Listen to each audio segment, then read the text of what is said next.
नमस्कार साथियों, श्रव्य एग्जाम्स के इस ऑनलाइन प्लेटफॉर्म पर आपका स्वागत है। हम लोग यहाँ यूपी ट्रिपल एससी के लिए पर्यावरण एवं पारिस्थितिकी की रिवीजन क्लास कर रहे हैं। उसी श्रृंखला को आज आगे बढ़ाते हुए आज का हमारा टॉपिक है जैव विविधता। ठीक है, जैव विविधता जो है हमारे सिलेबस में जो है दिया हुआ है और काफ़ी बड़ा टॉपिक है, उसको आज हम यहाँ देखते हैं। ठीक है, चलिए शुरू करते हैं। सबसे पहले हम देखते हैं जैव विविधता क्या है। ठीक, जैव विविधता के शब्द को किसने इंट्रोड्यूस किया, किसने दिया, है ना। और जैव विविधता की परिभाषा क्या है, विश्व के स्तर पे, भारत के स्तर पे जैव विविधता की क्या रूपरेखा है। ठीक, उसे हम समझ लेते हैं पूरे कॉन्सेप्ट को आज। ठीक, चलिए शुरू करते हैं। जैव विविधता जो है क्या है। सर्वप्रथम इस शब्द का प्रयोग, बायोडाइवर्सिटी शब्द का प्रयोग जो है 1985 में एक अमेरिकी वनस्पति शास्त्री रहते हैं, ठीक है, वाल्टर जी रोसेन। इन्होंने जो है इस शब्द को जो है परिचित कराया जो है आम जनमानस को। ठीक है, कौन सा शब्द, बायोडाइवर्सिटी क्या होती है, जैव विविधता क्या होती है।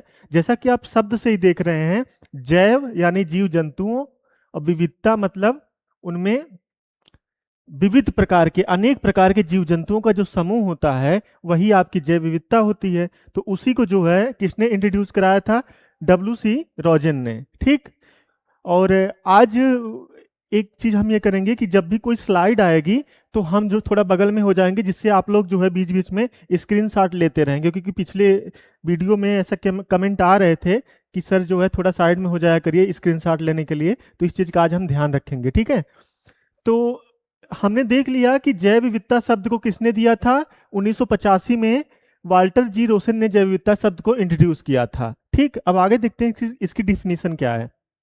वर्ष 1992 में रियो डी जेनेरियो में आयोजित पृथ्वी सम्मेलन में जैव विविधता की मानक परिभाषा अपनाई गई। अब 1992 में रियो डी जेनेरियो में क्यों अपनाई गई, पृथ्वी सम्मेलन हुआ था वहां पे। आप जानते हैं कि भारत मतलब मनुष्य की जो सभ्यता जब से शुरू हुई है वो प्रकृति से जो है संसाधनों का दोहन करता चला आ रहा है। लेकिन 1992 तक आते आते एक ऐसी स्थिति बन जाती है कि जब मनुष्य को, पूरे समाज को ये सोचना पड़ता है कि क्या वास्तव में जो वन है, वन संसाधन है, उन पे आश्रित जो जीव हैं, क्या वो सदैव इसी तरह रहेंगे, क्या उन पे जो है मानव का जो दबाव बढ़ता जा रहा है, तो क्या उनकी कुछ हानियां नहीं होंगी, वो उसी दशा में हमेशा प्राप्त होंगे। तो उसी को ध्यान में रख के, यानी कि जो पर्यावरण अवनयन हो गया था, जो पर्यावरण क्षति हो गई थी, उसी को सुधार के क्रम में जो है हम जो है पृथ्वी सम्मेलन करते हैं 1992 में। हालांकि इसके पहले जो है 1972 में भी, है ना, पृथ्वी सम्मेलन हो चुका था। सम्मेलन पर्यावरण के संदर्भ में जो है सम्मेलन विश्व स्तर पे हो चुका था। उसके पहले जो है एक क्लब ऑफ रोम की रिपोर्ट आती है ना, लिमिट ऑफ ग्रोथ की। ठीक, तो वहां पे जो है चर्चाएं ये सब चल रही थी। लेकिन जो है संगठित रूप में विश्व के स्तर पे जो है एक प्रोग्राम शुरू होता है, वो पृथ्वी सम्मेलन के रूप में, और वहां पर जो है जैव विविधता को परिभाषित किया जाता है। और वहां पे जो परिभाषा अपनाई गई वो कौन सी है, उसे देख लेते हैं शब्दशः। इस परिभाषा के अनुसार जैव विविधता समस्त स्रोतों यथा अंतर क्षेत्रीय, स्थलीय, समुद्री एवं अन्य जलीय पारिस्थितिक तंत्रों के जीवों के मध्य अंतर, और साथ ही उन सभी पारिस्थितिक समूह जिनके ये भाग में पाई जाने वाली विविधताएं हैं। अब ये देखिए परिभाषा अपने आप में कितनी क्लिष्ट है, कितनी जटिल है, जिसे हम जो है एक एक शब्दों के माध्यम से समझते हैं। ठीक, जैव विविधता जो मैंने कहा, जीवों के, जंतुओं के आधार पर जो विविधता है वो समस्त स्रोतों, जो जैव विविधता प्राप्ति के जो स्रोत हैं, समस्त स्रोत जो हैं, कौन कौन से स्रोत, अंतर क्षेत्रीय, यानी कि अंतर मतलब अंतः क्षेत्रीय नहीं, अंतर क्षेत्रीय मतलब एक दूसरे क्षेत्रों में जो प्राप्त हो रही है, वन में से वन में प्राप्त हो रही है, जलीय तंत्र में प्राप्त हो रही है ना, वहां पे अंतर क्षेत्रीय जो है। उसके बाद स्थलीय, यानी कि स्थल पर, स्थल मंडल में जो जैव विविधता प्राप्त हो रही है जीव जंतुओं वनस्पतियों की, प्लस समुद्री, यानी कि समुद्री सागरी पारितंत्र में, महासागरों में, है ना, झीलों में, वहां पे जो प्राप्त हो रही है वो हो गई आपकी। फिर समुद्री हो गया, फिर जलीय यानी कि झीलों में, बड़ी बड़ी झीलें हैं ना, चाहे वो ताजे जल की झीलें हों, चाहे लवण झीलें हों, नमकीन जल की झीलें हों, वहां पे झीलों में जो भी जीव जंतुओं की जो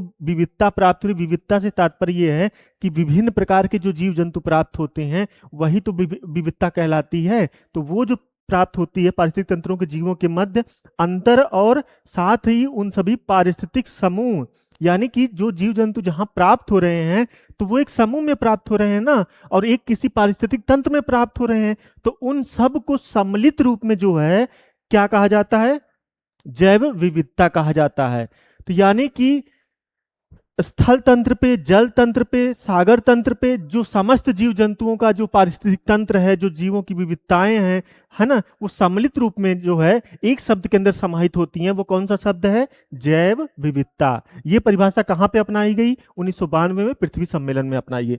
आप परिभाषा मेंस के स्तर पे अगर आएगा वहां पे लिखने पे तो आप ये लिख सकते हैं, आप आजकल देख रहे हैं जो टीचिंग के एग्जाम है ना, वहां भी रिटन एग्जाम अब होने लगा है। तो धीरे धीरे जो है जो भी वैकेंसीज आ रही हैं, हो सकता है अगली बार लोअर पीसीएस का एग्जाम आए तो वहां भी हो सकता है लिखित रूप में कर दिया जाए। ठीक, तो इसलिए आपको जो है ये डिफिनीशन भी याद करना पड़ेगा, लिखना पड़ेगा। ठीक है, तो ये हमने देख लिया कि जैव विविधता शब्द किसने दिया, वाल्टर जी रोसन ने दिया।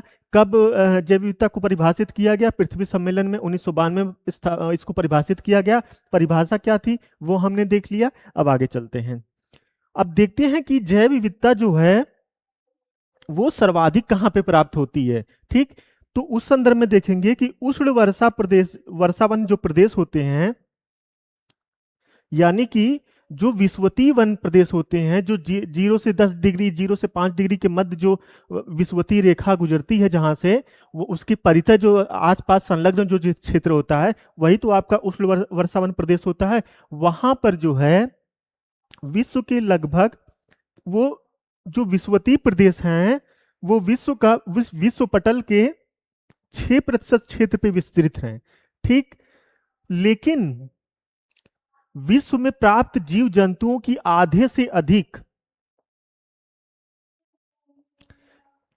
प्रजातियां इसी प्रदेश में प्राप्त होती हैं। अब आप सोचिए, कल्पना करिए कि जो विषुवतीय प्रदेश है,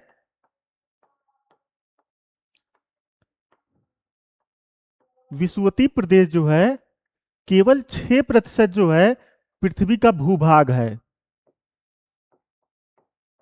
लेकिन ये जो है 50% से अधिक जो है बायोडाइवर्सिटी को जो है प्रतिबिंबित करता है, धारण करता है, ग्रहण करता है। समझ सकते हैं, विश्व में लगभग 17 देश ऐसे हैं जो मेगा डाइवर्सिटी के अंतर्गत शामिल होते हैं। अब मेगा डाइवर्सिटी क्या है, ये अभी तक तो हम देख रहे थे कि बायोडाइवर्सिटी, अब मेगा डाइवर्सिटी का मतलब है कि उससे भी बृहद स्तर पर, यानी कि मेगा डाइवर्स, यानी कि वहां पर जीव जंतुओं की जो प्रजातियां हैं, वनस्पतियों की जो प्रजातियां हैं, वो केवल अधिकता नहीं, अत्यधिक, मतलब जो है ना मैक्सिमम स्तर पर प्राप्त होती हैं। तो 17 देशों में आपका भारत भी शामिल होता है। वो 17 देश कौन कौन से हैं उन्हें देख लेते हैं। ये विश्व का जो है मानचित्र है, वहां पर आप देखेंगे जो 17 नाम है, पहला है आपका ऑस्ट्रेलिया, फिर कांगो, फिर मेडागास्कर, फिर दक्षिण अफ्रीका, चीन, भारत, भारत 6वें नंबर पर है, Indonesia, Malaysia, Papua New Guinea, फिर ब्राजील, कोलंबिया, इक्वाडोर, मैक्सिको। ठीक, फिर पेरू, यूएसए, वेनेजुएला। ये जो है जितने भी आपके देश हैं 17, ये जो है मेगा डाइवर्सिटी वाले देश हैं, यानी कि जो सामान्य जो जैव विविधता प्राप्त होती है विश्व पटल पर, उसकी अपेक्षा यहाँ पर उससे भी ज्यादा जैव विविधता प्राप्त होती है। तो आप समझ सकते हैं, अगर क्वेश्चन आ जाए कि जो है विश्व में मेगा डाइवर्सिटी वाले क्षेत्र कितने हैं, तो कितने हैं, 17 हैं। क्या इसमें भारत शामिल है, बिल्कुल शामिल है, ये रहा हमारा भारत। ठीक है, ये जो है हमारा प्यारा भारत देश है। ठीक, तो इस प्रकार से जो हमने देख लिया मेगा डाइवर्सिटी वाले कितने देश हैं, ठीक, तो 17 देश हैं जिसमें भारत भी शामिल है।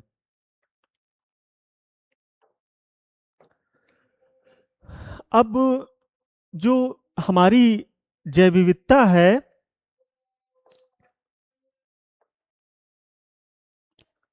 उसे हम जो है समझ लेते हैं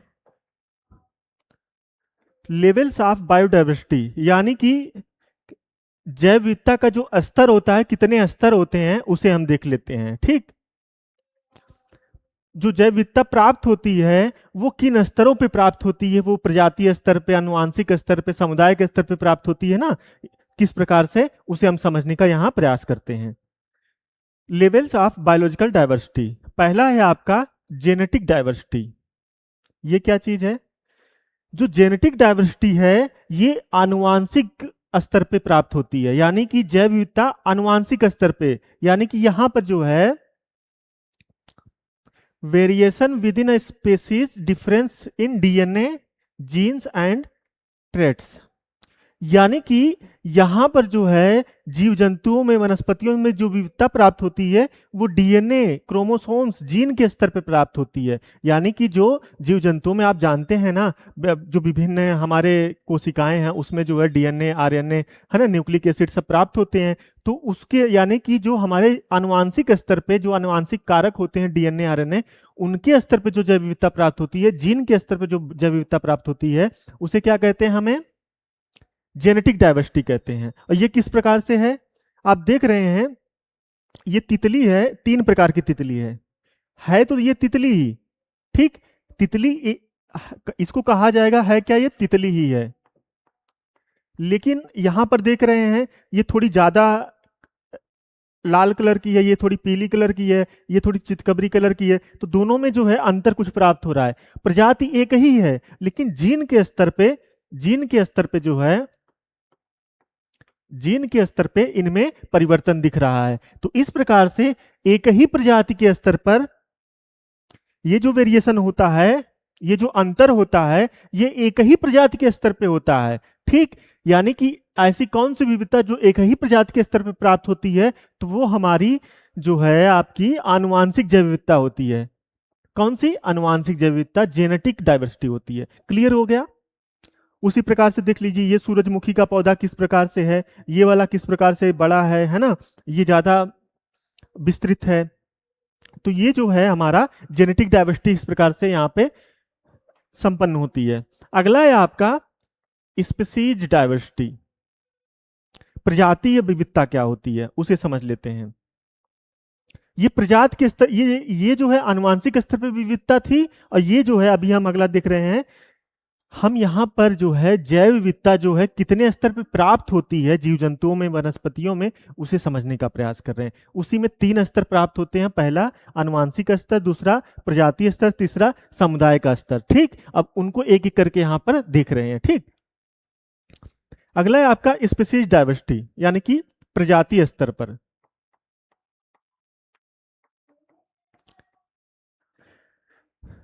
variety of species in given area, species rich in number of species, relative abundance.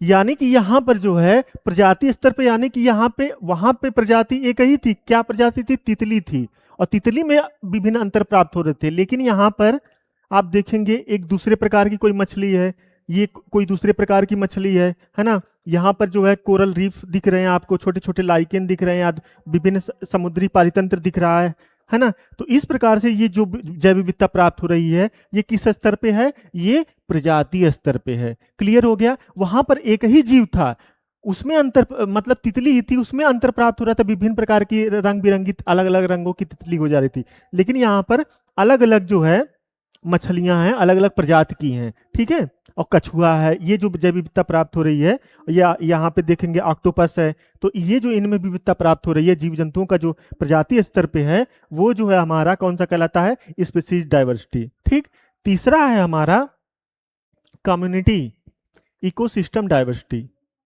ये किस प्रकार से होती है? Variety of habitats, communities and ecological process, difference biome and environment. ये जो है काफी समग्र चीजें हैं। जैसे यहां पर जो है आपके रेन फॉरेस्ट, यानी कि जो वर्षा वन है वो भी होंगे, जो ग्रास लैंड, सवाना लैंड है वो भी शामिल होगा, जो नदी तंत्र है वो भी शामिल होगा, और जो कोस्टल मैंग्रोव है वो भी शामिल होगा। यानी कि विभिन्न पारितंत्रों का जो सम्मिलित समूह है वो जो है कहां पे शामिल होगा? आपका कम्युनिटी या इकोसिस्टम डाइवर्सिटी में। यानी कि पारितंत्र के स्तर पे जो विविधता प्राप्त हो रही है वो कौन सी है आपकी, इकोसिस्टम डाइवर्सिटी, कम्युनिटी डाइवर्सिटी। तो यहाँ पे क्लियर हो गया कि बायोडाइवर्सिटी जो है 3 स्तरों पे प्राप्त होती है। पहला आनुवांशिक स्तर, दूसरा समुदाय का स्तर, तीसरा इकोसिस्टम डाइवर्सिटी। ठीक, तीनों क्लियर हो गया आपका, तीनों मानचित्र के हिसाब से क्लियर हो गया, स्क्रीनशॉट ले लिया आपने। ठीक, आगे चलते हैं। वही उदाहरण है कि सामुदायिक या पारितंत्र विविधता जो होती है, अब ये देखिए रंग बिरंगा आपका कोरल रीफ सिस्टम है। अभी हम कोरल रीफ के बारे में भी यहाँ पे जानकारी इकट्ठा करेंगे, समझेंगे उसको जो है ना, कोरल पॉलिप क्या होता है, जूज एंथिलिस शैवाल जो है वो क्या होता है, कोरल ब्लीचिंग क्या होती है, सब समझेंगे। लेकिन यहाँ पे आप देख लीजिए कि ये जो है आपका कोरल रीफ सिस्टम है, पूरी तरह से कितना रंग बिरंगा, ये एक अलग तंत्र है। और ये जो है आपका एक अलग तंत्र है, ये आपका अल्पाइन घास का मैदान है, फूलों का मैदान है ना। तो दोनों में किस प्रकार से विविधता प्राप्त हो रही है उसकी यहाँ पे जो है चर्चा की गई है, उससे दिखाया गया है। आगे चलते हैं। अब है जैव विविधता के प्रकार। अभी तक हमने देख लिया,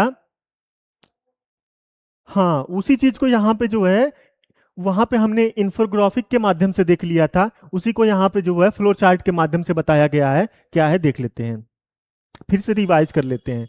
जो मैंने आनुवांशिक जैव विविधता देखी थी उसमें क्या था, एक समुदाय की जाति में जीन के स्तर पे जो भिन्नता थी वो हमारी आनुवांशिक विविधता थी। वहां पे यही तो था, ये जो है जीन के स्तर पे थी, है ना, आनुवांशिक विविधता हो गई थी।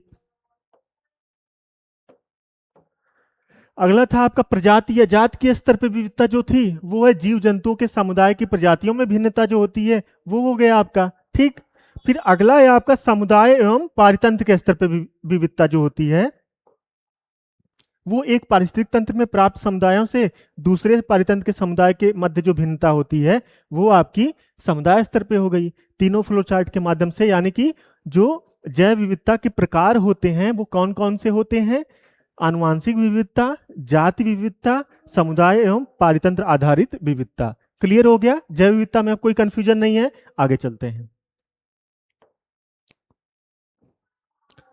अगला है जैव विविधता का मापन। अभी तक हमने जैव विविधता शब्द किसने दिया, जैव विविधता की परिभाषा कहां से आई, जैव विविधता के प्रकार कौन कौन से हैं, अब जैव विविधता के मापन पर पहुंच चुके हैं। ठीक, जैव विविधता का मापन प्रजाति की संख्या और उसकी समृद्धि के आकलन से है।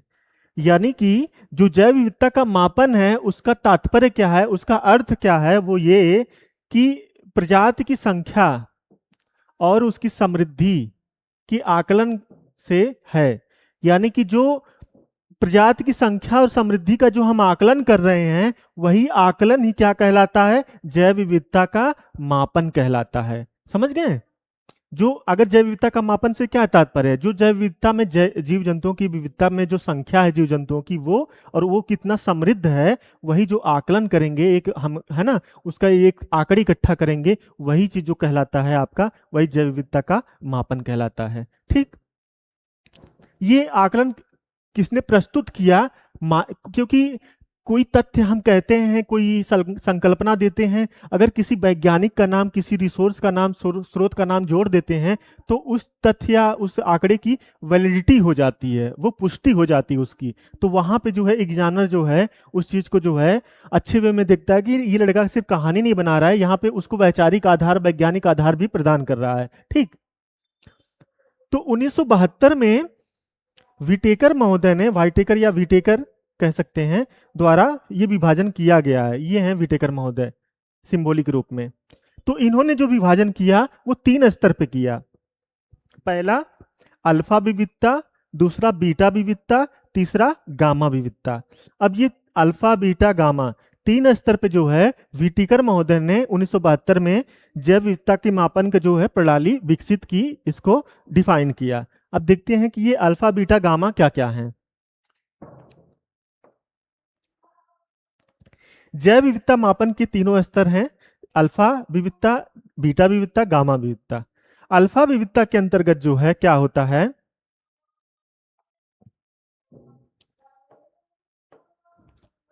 अल्फा विविधता के अंतर्गत एक निश्चित क्षेत्र के समुदाय या पारितंत्र की जैव विविधता है। यानी कि एक निश्चित क्षेत्र के समुदाय पारितंत्र की जैव विविधता है। कह रहा है जो अल्फा विविधता है, जो जिसे विटेकर महोदय ने दिया है, एक निश्चित क्षेत्र, कोई एक निश्चित क्षेत्र है, उसमें प्राप्त होने वाले जो समुदाय हैं या पारितंत्र की जैव विविधता है। ठीक, एक समुदाय की कुल प्रजातियों की संख्या को बताता है। एक समुदाय की कुल प्रजातियों की संख्या को कौन सी विविधता बताती है? वो अल्फा विविधता होती है। ठीक, यह विविधता आनुवांशिक स्तर पर होती है। तीनों तथ्य महत्वपूर्ण है। यानी कि एक निश्चित क्षेत्र के समुदाय या पारितंत्र की विविधता जैव विविधता है, ये अल्फा विविधता एक समुदाय की कुल प्रजातियों की संख्या को बताती है। उसके बाद यह विविधता आनुवांशिक स्तर पर होती है। क्लियर हो गया? जैसे अभी हम वो प्रकार देख रहे थे ना, ठीक उसी प्रकार में ये अल्फा विविधता शामिल होती है। वहां भी आनुवांशिक था, यहाँ भी आनुवांशिक था, उससे रिलेट कर लेंगे अल्फा, और वहां पे जीन है ना, आनुवांशिक आधार। दूसरा है आपका बीटा विविधता। किसी क्षेत्र में उपस्थित प्रजातियों की संरचनात्मक विविधता इसमें शामिल होती है। किसी भौगोलिक प्रदेश में वास स्थान में प्रजातियों व प्रदेश के निकास की दर की प्रदर्शन होता है। यानी कि यहाँ पे प्रवणता का भी मापन होता है, और जो निकास है उसकी दर, रेट, किस दर से जो है प्रजातियां निकल रही हैं, आ रही हैं, जा रही हैं, उसका भी मापन होता है। तो वो कहाँ पे होता है? बीटा विविधता में। यानी कि कोई एक बड़ा समग्र प्रदेश है, किसी क्षेत्र विशेष में उपस्थित प्रजातियों की संरचनात्मक विविधता कौन सी होती है? संरचनात्मक, स्ट्रक्चरल, वो कौन सी होती है? बीटा विविधता होती है। किसी भौगोलिक प्रदेश में एक वासस्थान, कोई एक हैबिटेट है में प्रजातियों का, किसी एक हैबिटेट में, एक पारितंत्र में निवास, जहां पर प्रजातियों का निवास होता है, वहां पर जो है प्रजातियां आ रही हैं, जा रही हैं, तो उनका जो निकास की दर होती है उसको कौन निर्धारित करती है? बीटा विविधता निर्धारित करती है। उसका मापन किससे होता है? बीटा विविधता से होता है। कुछ तथ्य ऐसे होते हैं जिन्हें रटना ही पड़ता है ना, वहां पे बहुत समझने की कोशिश करेंगे फिर भी परेशान रहेंगे। इसलिए बीटा विविधता को दो शब्द रट लीजिए, एक संरचनात्मक विविधता और दूसरा यहाँ पर जो है प्रजातियों का निकास होता है, आवागमन होता रहता है। ठीक है, और यहाँ पे जो प्रजातियों के मत प्रवणता भी प्राप्त होती है। तीसरा है आपका गामा विविधता। ये संपूर्ण क्षेत्र का होता है, और ये किसी भौगोलिक प्रदेश में उपस्थित विविध प्रजातियों के मध्य अंतर संबंध को दर्शाती है। यानी कि कोई संपूर्ण भौगोलिक क्षेत्र है, वहां पे विभिन्न प्रकार के जो है आपके विविध प्रजातियों का जो अंतर संबंध है, जो कोरिलेशन है, इंटरेक्शन है, वो जो है कहाँ पे होता है? गामा विविधता। यानी कि ये जो विविधता होती है ये समग्रता में शामिल होती है ना। देख रहे हैं यहाँ पे, ये जैसे हमने देख रहे थे वहां पे समुदाय के स्तर पे प्राप्त हो रही थी, यहाँ पे वही चीज गामा विविधता के रूप में प्राप्त हो रही है। ठीक है, तो अंतर संबंध का ज्ञान होता है, और यह सामुदायिक स्तर पे होती है। ठीक उसी प्रकार जैसे अभी जो है हमने देखा, जो जैव विविधता प्रकार होती है, तो वही जो प्रकार विटेकर महोदय ने दिया है, तो पहला जो है वहां पे जीन के स्तर पे देख रहे थे, तो यहाँ पे वो अल्फा का स्तर आ गया, यहाँ भी आनुवांशिक स्तर पर होती है। दूसरा बीटा विविधता, जिसमें जो है वो जो है एक प्रजाति के स्तर पे था, ठीक यहाँ भी प्रजातियों का आवागमन और संरचनात्मक विविधता प्राप्त हो रही है। तीसरा है हमारा गामा विविधता, वहां भी जो है हम देख रहे थे कि वो समुदाय के स्तर पर इकोसिस्टम की डाइवर्सिटी के ऊपर डिपेंड था, है ना। तो उसी प्रकार से यह भी समुदाय के स्तर पर होती है। तीनों जो है एक दूसरे से संबंधित है, उससे और इससे।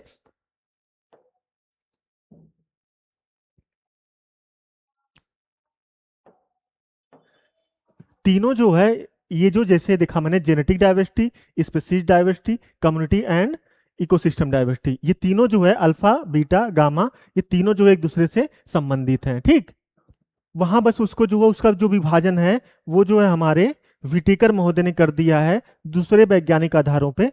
ठीक है, तो वो चीजें वहां पे थी। अब हम देख लेते हैं कि जैव विविधता जो है, अभी तक हमने देख लिया कि जैव विविधता शब्द किसने दिया है ना, इसका मापन कैसे है, कितने प्रकार की होती है। अब हम देख लेते हैं कि विश्व स्तर पर जो है जैव विविधता, विश्व स्तर पे किस किस प्रकार से इसका विभाजन किया गया है उसे समझ लेते हैं। ठीक, जैव विविधता का विश्व स्तर पर विभाजन। विभाजन जो है इस प्रकार से किया गया है कि सबसे पहले जो अत्यधिक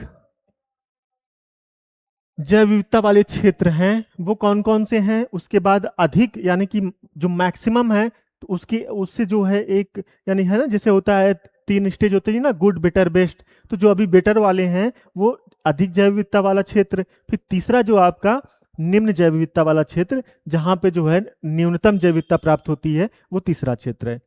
अब उसे देख लेते हैं एक एक करके, स्क्रीनशॉट ले लीजिएगा आप लोग बीच बीच में जरूरत होगी तो। पहला इसमें उष्णकटिबंधीय वर्षावन, दूसरा प्रवाल भित्तियां, तीसरा आर्द्र भूमियां। अब इनको जो है एक एक करके थोड़ा थोड़ा इस पे हम लोग डिस्कशन कर लेते हैं। उष्णकटिबंधीय वर्षावन,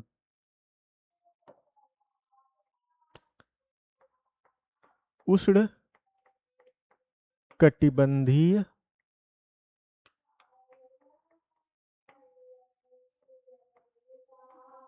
वर्षावन,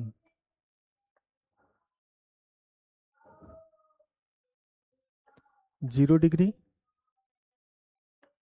10 डिग्री नॉर्थ, 10 डिग्री साउथ। अब ये जो आपका क्षेत्र है यही है आपका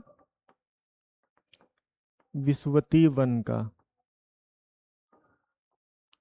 ठीक, अब पूरे पृथ्वी पर, पूरे ग्लोब पर इस क्षेत्र के अंतर्गत जो जो भी देश होंगे, जो जो भी आपके द्वीप होंगे, जो जो भी सागरीय द्वीप होंगे, है ना, वो सब जो है इस क्षेत्र में शामिल होंगे। तो वहां पर जो है आप जो है देखेंगे कि वहां पर सर्वाधिक जैव विविधता प्राप्त होगी। जैसे यहाँ पे मतलब जो हमारा उत्तरी गोलार्ध है, उत्तरी गोलार्ध में, हाँ शायद लगभग, तो वहां पे देखेंगे भारत जो है उत्तरी गोलार्ध में है, उसके थोड़ा सा साउथ ईस्ट एशिया में इंडोनेशिया है ना। फिर उसके बाद जो है आप आएंगे, फिर अफ्रीका आ जाता है, कांगो बेसिन वाला क्षेत्र। उसके बाद फिर आ जाएंगे आप दक्षिण अमेरिका महाद्वीप में, वहां पे ब्राजील है ना, ब्राजील हो गया आपका, उसके बाद इक्वेटर हो गया। और फिर उसके बाद जो है इस प्रकार से जो है जो समस्त वैश्विक पटल है, वहां जहां जहां से 0 डिग्री गुजरती है, वहां पे उस 10 डिग्री नॉर्थ और 10 डिग्री साउथ के मध्य जो है जो क्षेत्र अवस्थित है, वहां पर जो है विषुवतीय जो है वन प्राप्त होते हैं। और वहां पर जो है जैव विविधता अपने चरम पे होती है। वहां पर जो है जीव जंतुओं की विविधता, वनस्पतियों की विविधता, है ना, एकदम जो है चरम पे होती है। वहां पे जितना उनका सघन वनस्पति आवरण प्राप्त होता है, जितना उनका बायोमास प्राप्त होता है, जो पिछली कक्षाओं में हमने चर्चा किया है, वो पृथ्वी पर कहीं अन्यत्र नहीं प्राप्त होता है।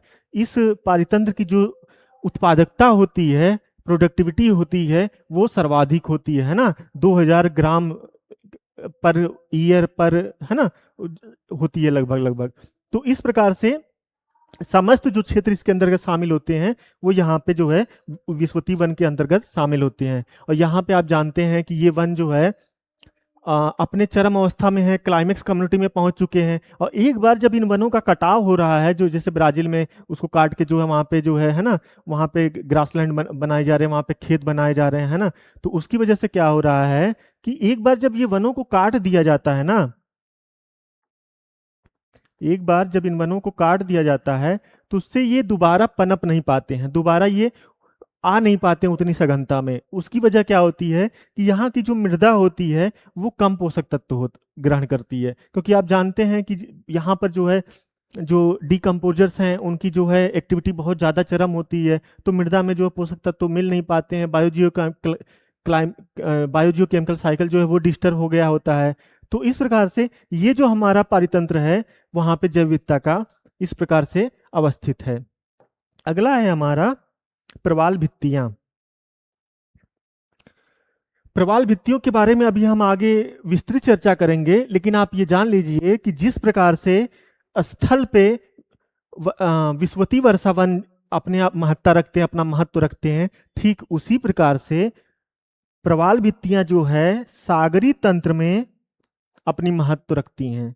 और इन्हें सागरीय बायोम का, सागरीय जीवन का वर्षावन कहा जाता है। ठीक, किस संदर्भ में? इसी संदर्भ में कि जैसे स्थल पे जो है जैव विविधता प्राप्त होती है, ठीक उसी प्रकार जैव विविधता जो है प्रवाल भित्तियों में भी अपने चरम पे प्राप्त होती है। और तीसरा है हमारा आर्द्र भूमियां।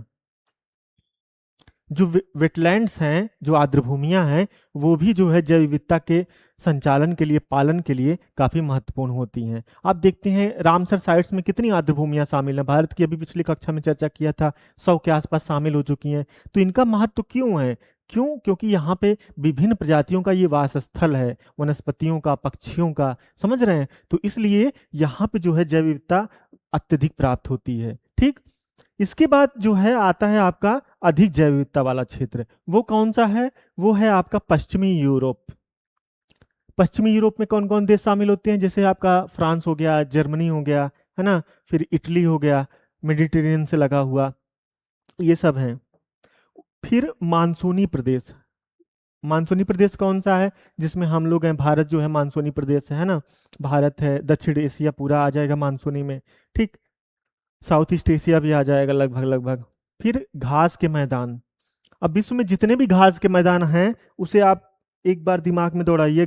जो हमने बायोम पढ़ा था, है ना, तो स्टेपीज पढ़ा था, वेल्ड पढ़ा था, डाउन्स पढ़ा था, है ना, सवाना पढ़ा था। तो वहां पे जो है जो जैव विविधता प्राप्त होती है, वो कौन सी? अधिक जैव विविधता, यानी कि जैव विविधता से प्रचुर वाले क्षेत्र वो भी हैं, लेकिन इनकी अपेक्षा जो है ये कम है। अब सबसे कम कौन है? वो है आपके निम्न जैव विविधता वाले क्षेत्र, जो मरुभूमि है, मरुस्थल है, जहां पे तापमान तो ज्यादा है लेकिन वहां पे वर्षा कम है। ठीक, वर्षा कम होने की वजह से, जैसे विस्वती में जो क्या था, यहाँ पे प्रतिदिन वर्षा होती थी, 200 सेंटीमीटर से ज्यादा वर्षा होती थी। लेकिन यहाँ पर मरुभूमियों में वर्ष के लगभग 25 सेंटीमीटर के आसपास वर्षा होती है ना। तो इतनी कम वर्षा हो रही है, तो वहां पे वनस्पतियों का विकास कैसे होगा? उन पे आश्रित जीवों का विकास कैसे होगा? पूरा एक जो बनता है, अंतर्निर्भरता बनती है, वो कैसे डेवलप होगी? तो इसी वजह से जो है ये जो है निम्न जैव विविधता वाले क्षेत्र होते हैं,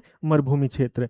उसी में जो हमारा उत्तरी एवं दक्षिणी ध्रुव है, जो हिमाच्छादित भाग है पृथ्वी का, जहां पर सदैव बर्फ पड़ती रहती है, बर्फ से ढका हुआ क्षेत्र है, या जो परमाफ्रॉस्ट क्षेत्र है ना, जो एक तरह से, तो वहां पर जो है जैव विविधता, जीवन जो है बहुत ही दुष्कर होता है, बहुत निम्नतम स्तर पर प्राप्त होता है। तो इसलिए वहां भी जीव जंतुओं, वनस्पतियों की जो विविधता है वो न्यूनतम प्राप्त होती है। ठीक है, तो इस प्रकार से हमने देख लिया कि विश्व पटल पर जो है विभिन्न स्तरों पर किस प्रकार से जैव विविधता का जो है विभाजन किया गया है। आगे चलते हैं।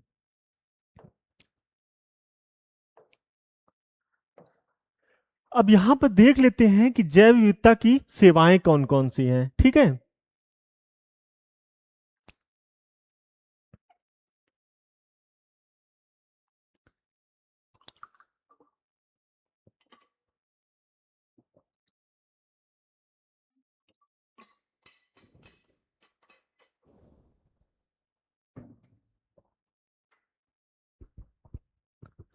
जैव विविधता की सेवाएं। जो जैव विविधता है, हम इसकी इतनी चर्चा क्यों कर रहे हैं? क्योंकि ये हमारे जीवन के लिए, पर्सनल लाइफ के लिए, मानव के लिए, मानव जीवन के लिए महत्वपूर्ण है किन्हीं अर्थों में, तभी तो, इसी वजह से तो हम इसकी इतनी चिंता कर रहे हैं। जिससे क्या क्या लाभ हैं भारत को, मनुष्य को, वो देख लेते हैं। जैव विविधता की सेवाएं एवं लाभ। ठीक है, उत्पादक सेवाएं कौन कौन सी हैं? स्वच्छ जल, इनसे नई फसलें, यानी कि आप जानते हैं पेय योग्य जो जल प्राप्त होता है, उसके बाद जो है जो जल से हम सिंचाई करते हैं, तो जो जो हमारा खेत होता है, उसको हम लोग प्रतिवर्ष जो है फसलों का उत्पादन करते हैं, तो देखते हैं उस पे आश्रित कुछ पशु पक्षी आ जाते हैं, फिर कुछ कीट पतंगे आ जाते हैं। एक तरह से वो भी तो विविधता है, वो भी तो एक जीवन चल रहा है, वो भी तो एक पूरा इकोसिस्टम है। तो वो भी तो एक तरह से हम जो है पर्यावरण के लिए जो है कुछ लाभकारी चीजें प्राप्त हो रही है ना, तो वो भी हो गया शामिल। भोजन हमें प्राप्त होता है, औद्योगिक पदार्थ प्राप्त होते हैं, लकड़ी उत्पाद प्राप्त होते हैं, भविष्य के संसाधन के स्रोत प्राप्त होते हैं, और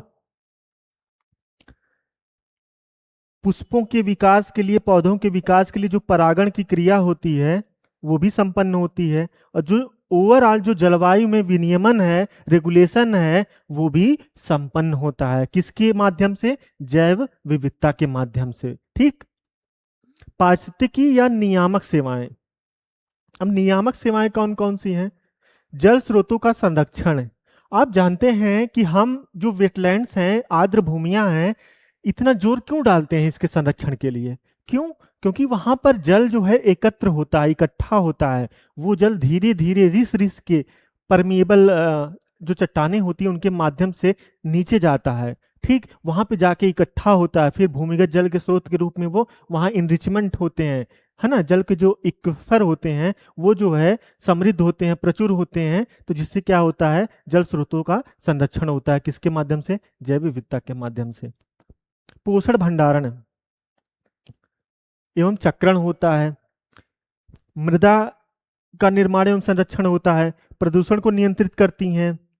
पदार्थों का चक्रीकरण जो हमने देखा पिछली कक्षाओं में, नाइट्रोजन फास्फोरस चक्र जो चलता रहता है, जो बायोजियो केमिकल से चलता है, उसमें वनस्पतियों की, जीव जंतुओं की क्या भूमिका थी, जो भूमिकाएं थी उसी की यहाँ पे चर्चा की गई है। तो किस प्रकार से पूरी जैव विविधता जो है, बायोडाइवर्सिटी जो है, पूरे पर्यावरण के लिए, पूरे इकोसिस्टम के लिए कितनी महत्वपूर्ण रखती है स्थान, उसकी यहाँ पे चर्चा की गई है। ठीक। फिर आगे आ जाता है आपका सामाजिक या सांस्कृतिक जो सेवाएं होती हैं वो किस प्रकार से? अनुसंधान, पर्यटन एवं मनोरंजन, आध्यात्मिक मूल्य।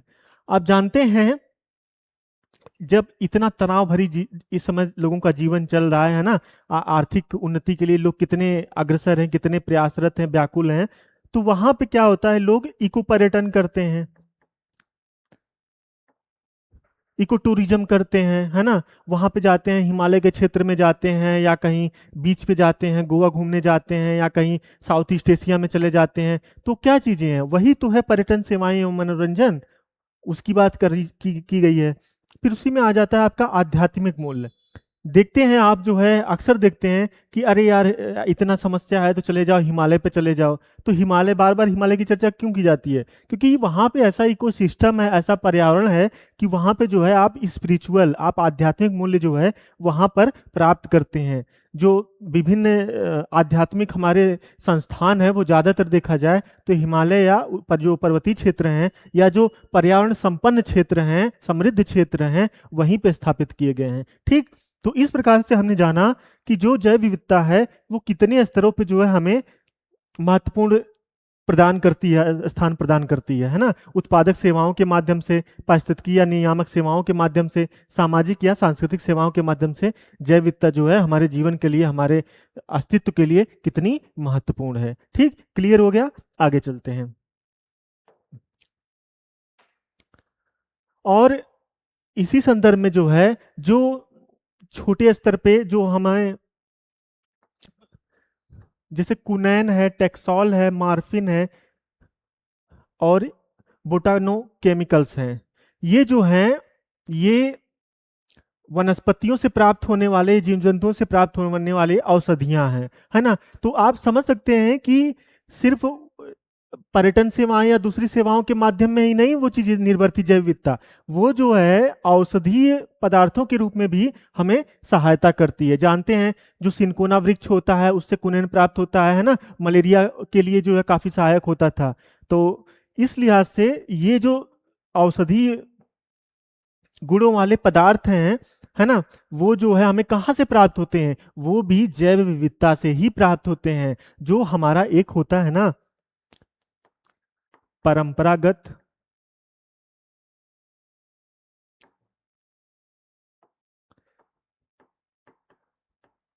परंपरागत ज्ञान, ये क्या चीज है? ये परंपरागत ज्ञान, अब हम जैसे हमारे पूर्वज जानते थे कि जो नीम है, नीम है, हल्दी है, हल्दी है, इसमें एंटीबायोटिक गुण पाए जाते हैं, नीम है, इसमें भी इस प्रकार के गुण पाए जाते हैं, है ना। तो ये कैसे हमें प्राप्त हुआ? वो हमारे परंपरागत ज्ञान से ही तो प्राप्त हुआ। जिसकी अभी हम आगे जब चर्चा करेंगे बायोडायवर्सिटी एक्ट, तो वहां पे जो है इस चीज की चर्चा की जाएगी।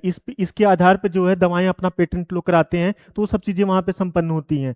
तो आप समझ सकते हैं कि किस प्रकार से जो है हमारी जैव विविधता जो है काफी महत्वपूर्ण स्थान रखती है हमारे जीवन के लिए, उसमें काफी सहभागिता रखती है। ठीक, आगे चलते हैं। अब ये तो हमने एक जैव विविधता का पूरा डिफिनीशन क्या है, उसके प्रकार क्या हैं, उसके मापन किस प्रकार से होते हैं वो समझ लिया। फिर विश्व पटल पे जो है किस प्रकार से जैव विविधता जो है विस्तृत है, उसका विभाजन क्या है वो हमने देख लिया। अब हम देखते हैं भारत के संदर्भ में, जैव विविधता के संदर्भ में चर्चा करते हैं भारत को लेके। ठीक, भारत को केंद्र में रख के अब हम यहाँ पर जैव विविधता का अध्ययन करेंगे। तो भारत के संदर्भ में जो है भारतीय जैव विविधता क्या है वो देख लेते हैं। भारत की जैव विविधता को क्षेत्र के आधार पर 3 वर्गों में विभक्त किया गया है। पहला है हॉटस्पॉट, दूसरा है समुद्री जैव विविधता जिसमें मैंग्रोव, एस्चुअरी, ज्वार नदमुख है ये,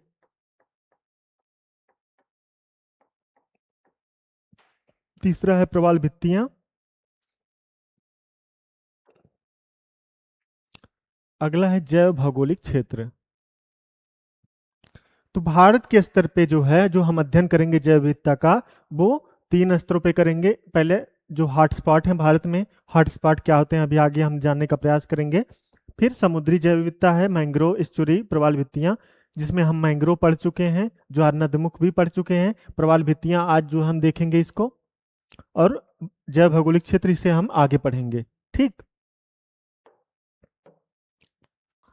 अब यहां पर देख लेते हैं कि हॉटस्पॉट क्षेत्र, प्रखर स्थल क्या होता है। ठीक, हॉटस्पॉट या संवेदनशील शब्द का प्रयोग सर्वप्रथम ब्रिटिश पारिस्थितिकविद नॉर्मन मायर्स ने 1988 में किया था।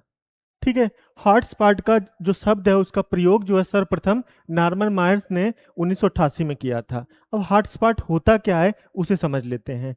हॉटस्पॉट जो है ऐसे स्थान जहां पर जातियों की पर्याप्तता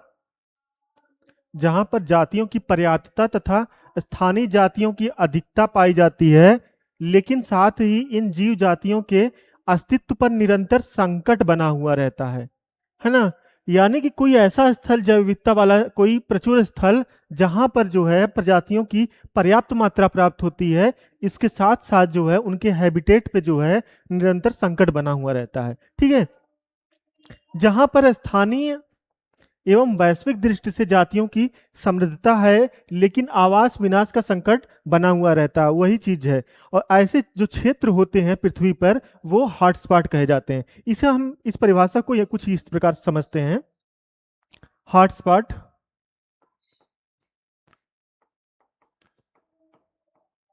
ये अवधारणा किसने दी?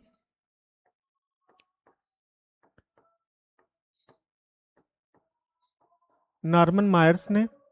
कब दी? 1988 में। वास्तव में जो डिफिनीशन है, जो ऑथेंटिक डिफिनीशन है वो ये है कि कोई भी क्षेत्र जो हॉटस्पॉट कहलाएगा, वो क्षेत्र में कम से कम 1500 प्रजातियां इंडेमिक होनी चाहिए, स्थानीय होनी चाहिए, जो कहीं अन्यत्र नहीं प्राप्त हो। इसके साथ इनके 70% आवास जो है वो संकट को प्राप्त हो, वो संकट ग्रस्त हो। ठीक है, तो ऐसे जो क्षेत्र हैं पृथ्वी पर वो हॉटस्पॉट कहे जाएंगे। कैसे? नॉर्मन मायर्स ने यह कहा कि ऐसा कोई क्षेत्र, जैव विविधता वाला क्षेत्र, जहां 1500 प्रजातियां जो हैं वो जो है स्थानीय हो, इंडेमिक हो, उसके साथ साथ जो है वहां की प्रजातियां का जो आवास है वो 70% लगभग वो जो है संकटग्रस्त हो। तो ऐसे क्षेत्र जो है पृथ्वी तल पर हॉटस्पॉट के रूप में चुने गए हैं, चयनित किए गए हैं।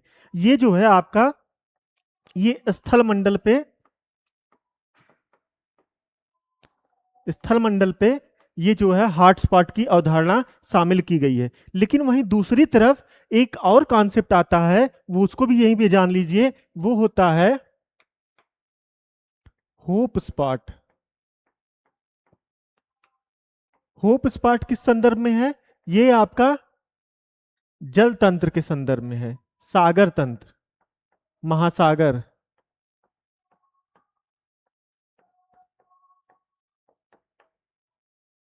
ठीक है, नए पेज पे देखते हैं। होप स्पॉट,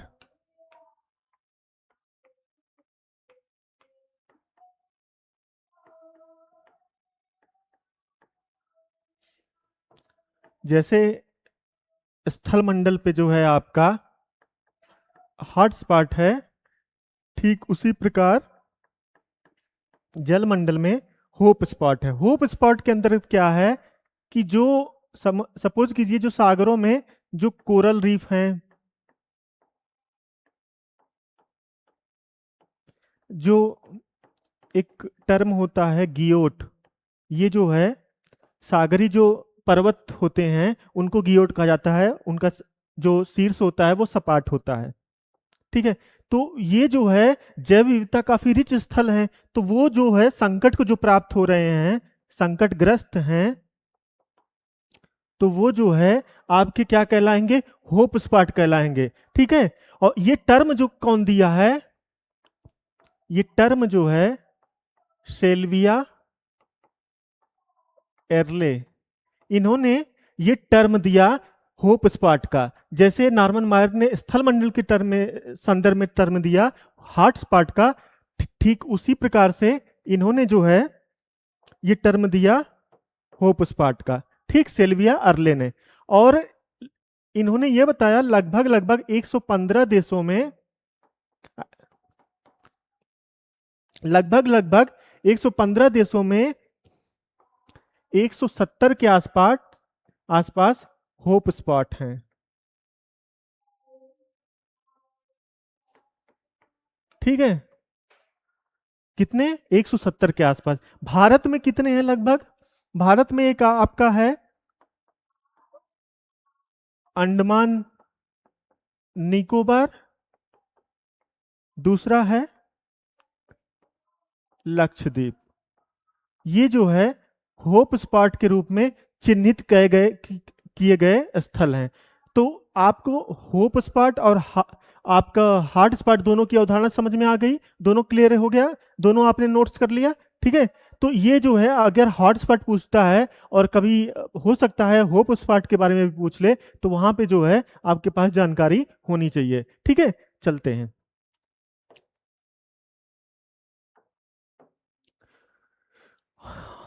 और एक और एडिशनल इंफॉर्मेशन है कि वर्तमान में विश्व में कुल अब 36 हो गए हैं, एक और जुड़ गया, 2016 में ये जुड़ गया था, है ना। नॉर्थ अमेरिका का जो है कोस्टल रीजन, टोटल 36 हो चुके हैं। 36 हॉटस्पॉट क्षेत्र हैं जिनका विस्तार विश्व के लगभग 2.3 क्षेत्रफल पर भाग पर प्राप्त होता है, और यह लगभग विश्व की कुल 60% प्रजातियां जो है यहाँ पर प्राप्त होती हैं, पाई जाती हैं। ठीक है, तो इस लिहाज से आप समझ सकते हैं कि ये स्थल जो है कितना ज्यादा महत्वपूर्ण होते हैं। ठीक है, अब भारत के संदर्भ में देख लेते हैं कि जो भारत में 4 हॉटस्पॉट पाए जाते हैं वो कौन कौन से हैं। पहला आपका है पश्चिमी घाट, दूसरा पूर्वी हिमालय, तीसरा इंडो बर्मा क्षेत्र, चौथा सुंडालैंड।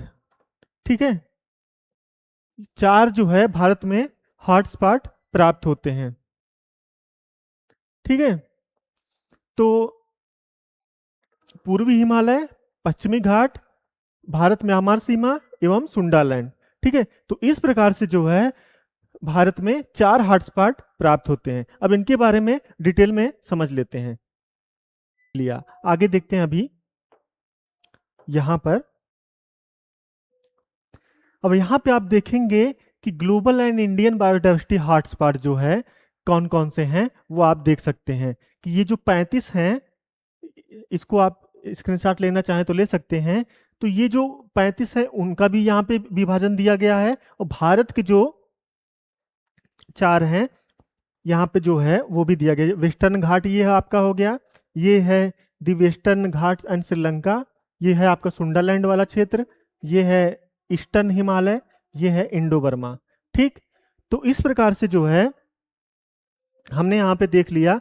अब इनकी कुछ विशेषताएं भी देख लेते हैं कि जो पश्चिमी घाट है, पश्चिमी घाट में आप देख रहे हैं कि यहाँ पे जो है, जो हाई इंडेमिनिज्म, मतलब ये है कि यहाँ पे उच्च स्तर पे स्थानिकता प्राप्त होती है वनस्पतियों के संदर्भ में, जीव जंतुओं के संदर्भ में। यानी कि यहाँ पर जो है, जो मैंने अभी डिफिनीशन में ही बताया था कि वहां पे स्थानीयता प्राप्त होनी चाहिए, वो किस संदर्भ में, जीव जंतुओं वनस्पतियों के संदर्भ में, कि वो जो जीव जंतु वहां पाए जा रहे हैं वो अन्यत्र कहीं नहीं पाए जाए। ठीक, western Ghat ecoregion, lion tailed macaque, great hornbill यहाँ पाया जाता है ना, ट्रॉपिकल रेन फॉरेस्ट है।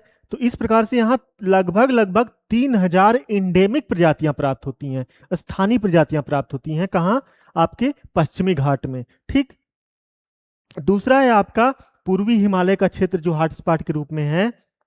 यहां पर आप देखेंगे कि ये अति ऊंचाई वाला क्षेत्र है ना, और यहाँ पे रेयर फ्लोरा एंड फौना, मतलब अति दुर्लभ जो है ना, पौधों एवं वनस्पतियां प्राप्त होती हैं। और यहाँ पे रेड पांडा आपका प्राप्त होता है, स्नो पॉड लिपार्ड प्राप्त होता है, हिम तेंदुआ। ठीक है, और 1000 से अधिक जो है यहाँ पे इंडेमिक जो है प्लांट स्पीसीज प्राप्त होते हैं। ठीक है, स्थानीय जो है पौधों की प्रजातियां प्राप्त होती हैं। फिर अगला है आपका इंडो बर्मा क्षेत्र। ये भी जो है काफी रिच बायोडाइवर्सिटी यहाँ पे है, क्योंकि आप जानते हैं यहाँ भी जो है दक्षिण पश्चिम मानसून से ठीक ठाक वर्षा हो जाती है, पर्वतों को जो है पर्वतीय वर्षा हो जाती है एक्चुअली। और यहाँ पर 7000 इंडेमिक प्रजातियां जो है प्राप्त होती हैं। और यहाँ पे जो है इंडेंजर्ड मैमल्स हैं, यानी कि जो सुभेद्य स्तनधारी हैं, जैसे आपका एक सींग वाला गैंडा हो गया, और जो जीवधारी हैं वो सब यहाँ प्राप्त होते हैं। फिर सुंडालैंड जो क्षेत्र है, ये वाला क्षेत्र जहाँ पे ये दिख रहे हैं श्रीलंका है, फिर यहाँ मन्नार की खाड़ी है, तो ये जो क्षेत्र भारत का लगा हुआ है, यहाँ पे मरीन आइलैंड डाइवर्सिटी है। और एक्चुअली सुंडालैंड जो है वो ग्रेट निकोबार, ये निकोबार वाला द्वीप समूह है, ये एक्चुअली दोनों में प्राप्त होता है, इसमें भी प्राप्त होता है, इसमें भी प्राप्त होता है। दोनों दशाएं यहाँ पर जो है ये हमारे इस यहाँ पर प्राप्त होती हैं अंडमान निकोबार में। ठीक है, और यहाँ पे एक ड्यूगोंग जो है, जिसे कहा जाता है कि ये सागरी गाय कहलाती है ना, वो जो है यहाँ पर प्राप्त होती है, उसको मन्नार की खाड़ी में प्राप्त होती है, उसको ध्यान में रखिएगा। तो इस प्रकार से हमने जाना कि भारत में कितने हॉट स्पॉट हैं, विश्व स्तर पे कितने हॉट स्पॉट हैं, और कहाँ कहाँ ये हॉट स्पॉट का लोकेशन क्या है, और कहाँ कहाँ पर जो है किस प्रकार से कुछ प्रजातियां विशिष्ट रूप से प्राप्त होती हैं, उसे हम यहाँ जानने का प्रयास किए। प्रजातियों के स्तर पे जो है, आप जो है जब कोई नोट्स पढ़ेंगे तो वहां पे आप जो है ज्यादा गहनता से पढ़िएगा, कौन सी IUCN की लिस्ट के अनुसार कि कौन सी प्रजाति क्रिटिकली इंडेंजर्ड है, कौन सी इंडेंजर्ड है ना, तो वहां पे आपको समझाया जाएगा। लेकिन अभी जो है इसकी लोकेशन देख लीजिए कि कौन सा जो है हॉटस्पॉट कहाँ पर अवस्थित है। इतना समझ में आ गया आपको, आगे चलते हैं।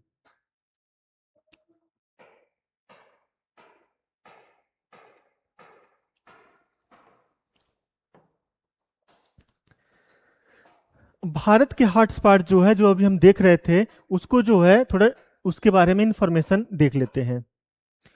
जो हिमालयी क्षेत्र है, यानी कि जो पूर्वी हिमालय का भाग था, उसके संदर्भ में इसका विस्तार भारत के उत्तर पूर्वी भाग के साथ साथ नेपाल तथा भूटान के क्षेत्रों तक है। ठीक है, जो अभी हमने जानने का प्रयास किया। इस क्षेत्र में पाए जाने वाले प्रमुख जीव जंतु कौन कौन से हैं? यहाँ पर pygmy hog, Himalayan tahr, Ganga dolphin, सुनहरा लंगूर, हिम तेंदुआ, एक सींग वाला गैंडा एवं नीली भेड़ व हिमालयन गिद्ध आदि जो है यहाँ पर प्राप्त होती है। कहाँ पर? पूर्वी हिमालय के क्षेत्र में जो हॉटस्पॉट है वहाँ पर प्राप्त होती हैं। यहाँ नामदफा राष्ट्रीय उद्यान में पाई जाने वाली उड़न गिलहरी अति संकटग्रस्त जीवों में शामिल है। ये एक स्थानिक जीव है। जो नामदफा राष्ट्रीय पार्क है, नेशनल पार्क है, वहां पर एक उड़ने वाली गिलहरी प्राप्त होती है जो क्रिटिकली इंजेंडर्ड, क्रिटिकली इंडेंजर्ड जो है IUCN की रेड लिस्ट में शामिल है, वो कौन कि जो क्रिटिकली इंडेंजर्ड जीव होते हैं, जो एग्जाम के पॉइंट ऑफ व्यू से वो काफी महत्वपूर्ण होते हैं, वहां से यूपीपीसीएस हुआ या दूसरे एग्जाम में जो है वहां पर प्रश्न जरूर बनता है। ठीक, तो और ये स्थानिक है, तो स्थानिक है तो इसलिए और भी ज्यादा महत्वपूर्ण हो जाती है कि ये अन्यत्र कहीं और नहीं पाई जाती है, तो इसलिए इसको आप याद रखिएगा। किस पार्क में प्राप्त होती है? नामदफा राष्ट्रीय उद्यान में प्राप्त होती है। अगला है आपका इंडो बर्मा क्षेत्र, हॉटस्पॉट के रूप में। अभी तक हमने हॉटस्पॉट कौन कौन से हैं, कहाँ कहाँ पे हैं, वो जानने का प्रयास किया। अब जो हॉटस्पॉट हैं उनके बारे में कुछ जानकारी इकट्ठा कर लें, जिससे चीजें जो है नोट्स के रूप में हमारे पास जो है संकलित हो जाएंगी, जिसे हम रिवीजन कर सकेंगे। समझ रहे हैं? इसलिए हम कुछ इंफॉर्मेशन आपको यहाँ पर दे रहे हैं, समझा रहे हैं। ठीक है, आगे चलते हैं। इस क्षेत्र का विस्तार पूर्वी बांग्लादेश, भारत का पूर्वी क्षेत्र, म्यांमार, दक्षिण चीन, यूनान प्रांत एवं लाओस, कंबोडिया, वियतनाम, थाईलैंड तथा मलेशिया तक है। और आप देख रहे हैं कि ये जो इंडो बर्मा का क्षेत्र है, ये न केवल भारत बल्कि साउथ ईस्ट एशिया के देश तो एवं चीन भी इसमें शामिल है। तो ये काफी बड़ा हॉटस्पॉट है। क्यों? क्योंकि आप देख रहे हैं कि यहाँ पे जो है दक्षिण पश्चिम मानसून से भी वर्षा होती है ना, उधर फिर उसके बाद जो है दूसरे कारणों से भी वर्षा होती है, पर्वतीय वर्षा भी होती है, कुछ जो वहां पे पर्वत प्राप्त होते हैं। तो इसलिए यहाँ पे जो है जैव विविधता जो है अपने उच्चतम स्तर पे प्राप्त होती है। ठीक है, ये इस तरह की इसकी अवस्थिति है, इसीलिए जो ये हॉटस्पॉट के रूप में जो है यहाँ पर आपको दिया गया है। यह हॉटस्पॉट क्षेत्र मुख्यतः वनाच्छादित है। अभी हमने चर्चा किया कि अगर यहाँ पर जैव विविधता प्राप्त हो रही है तो इसका मतलब ये वनाच्छादित है, यानी कि यहाँ पर अगर वर्षा ज्यादा है, तापमान ज्यादा है, तो स्वाभाविक सी बात है कि यहाँ पर जो है वन संसाधन जो है समृद्ध अवस्था में प्राप्त होंगे, वनस्पतियां अपने चरम अवस्था में प्राप्त होंगी, क्लाइमेक्स कम्युनिटी जो है यहाँ पर वनों की प्राप्त होगी, स्थायित्व जो है इकोसिस्टम यहाँ पर डेवलप होगा। तो उसी की चर्चा यहाँ पे की गई है, और उस पे आधारित जो है जीव जंतु भी प्राप्त होंगे। ठीक, यहाँ प्राइमेट्स कपी की कई प्रजातियां जैसे बंदर, लंगूर, गिब्बन इत्यादि जो है प्राप्त होते हैं। ठीक है, यहाँ पर ताजे पानी के कछुओं की स्थानिक प्रजाति बहुत अधिक संख्या में पाई जाती है। अब जो कछुओं की जो प्रजाति होती है वो दो तरह की होती है, एक खारे पानी के, दूसरे ताजे पानी की, यानी जो पानी हम लोग पीते हैं जो खारा नहीं होता है वो ताजा जल कहलाता है। ठीक, तो जो यहाँ पे एक विशिष्ट प्रकार का कछुआ प्राप्त होता है जो यहाँ स्थानिक है ना, तो उनकी संख्या भी यहाँ पर पर्याप्त मात्रा में प्राप्त होती है। ठीक है, कहाँ पर? इंडो बर्मा वाले क्षेत्र में। तो ये हमने देख लिया कि इंडो बर्मा क्षेत्र में क्या क्या, कहाँ कहाँ इंडो बर्मा क्षेत्र की विस्तार है, और कहाँ कहाँ कौन कौन से जीव वहां पे प्राप्त हो रहे हैं, और कौन सी वहां पे कुछ विशेषताएं हैं, उसको यहाँ पर हमने समझने का प्रयास किया। आगे चलते हैं। अगला है आपका पश्चिमी घाट एवं श्रीलंका। अभी तक हमने दो हॉटस्पॉट के बारे में जान लिया, तीसरा है आपका पश्चिमी घाट एवं श्रीलंका। इसका विस्तार भारत के दक्षिणी पश्चिमी तटीय क्षेत्र एवं श्रीलंका के दक्षिण पश्चिम उच्च भूमि तक विस्तृत है। इसका विस्तार भारत के दक्षिणी पश्चिमी तटीय क्षेत्र एवं श्रीलंका के दक्षिण पश्चिम उच्च भूमि तक विस्तृत है। भारत का दक्षिणी पश्चिमी यानी कि जो तमिलनाडु वाला क्षेत्र है उसकी बात की जा रही है। यह भारत के सर्वाधिक समृद्ध जैव विविधता वाला क्षेत्र है। इस क्षेत्र में दक्षिण पश्चिम कह रहा था, सॉरी, दक्षिण पश्चिमी तटीय क्षेत्र है ना, तो ये होगा आपका केरल का क्षेत्र, केरल, कर्नाटक, गोवा, और कौन सा? महाराष्ट्र। ये जो आपके चारों राज्य हैं, यहां पर जो है पश्चिमी घाट विस्तारित है, अवस्थित है। वहां पे जो है आपके जो है ये पश्चिमी घाट एवं श्रीलंका वाला जो क्षेत्र है वहां पर ये हॉटस्पॉट प्राप्त होता है। ठीक, यह भारत के सर्वाधिक समृद्ध जैव विविधता वाला क्षेत्र है। इस क्षेत्र में विश्व के सभी हॉट हॉटस्पॉट क्षेत्रों में से सर्वाधिक जनसंख्या घनत्व प्राप्त होता है। इसका क्या मतलब हुआ? पहले पॉइंट तो ये है कि ये वनस्पतियों एवं जीव जंतुओं के आधार पर विश्व का सर्वाधिक समृद्ध हॉटस्पॉट है। उसके साथ साथ एक ऐसा हॉटस्पॉट है कि जहां पर मानव की भी जनसंख्या सर्वाधिक निवास करती है।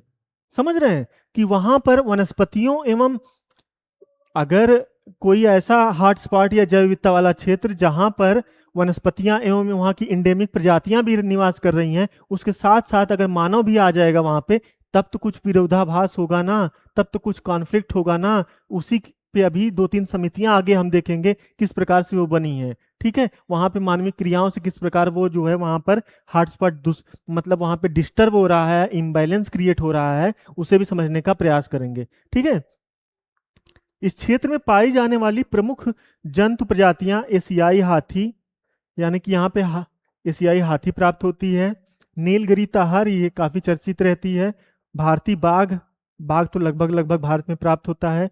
शेर की पूंछ वाला बंदर, बड़े आकार की गिलहरी इत्यादि। यानी कि इस प्रकार के जीव जंतु जो हैं आपके पश्चिमी घाट एवं श्रीलंका वाला जो क्षेत्र है वहां पर प्राप्त होते हैं। ठीक है, अब ब्लैक पीपर और कार्डमम यहाँ की स्थानिक प्रजातियां हैं। ये मसालों की प्रजातियां हैं। आप जानते हैं केरल में इलायची, लौंग, इन सब के जो बागान हैं वहां पे जो है अत्यधिक मात्रा में मसाले प्राप्त होते हैं। लेकिन अभी ओवरऑल मसालों के उत्पादन में दूसरे राज्य जो है अग्रणी उभर कर सामने आए हैं। लेकिन जो कार्डमम की यहाँ पे पहाड़ी प्राप्त होती है, इलायची की पहाड़ी, वो भी काफी मशहूर है। तो वो कौन सी किसकी भाग है? वो भी पश्चिमी घाट की ही भाग है। ठीक है, केरल में। लायन टेल्ड मकाक यहाँ का संकटग्रस्त स्थानिक जीव है। जो लायन टेल्ड मकाक है वो जो है आपका आईयूसीएन की लिस्ट में संकटग्रस्त जीव है। ठीक है, तो इसे हम जो है यहाँ पर जो है पश्चिमी घाट के संदर्भ में उसकी अवस्थिति कहाँ है, वहां पे कौन कौन से जीव प्राप्त होते हैं, क्या क्या अन्य विशेषताएं हैं, उसे हम जानने का यहाँ प्रयास किए। ठीक, आगे चलते हैं।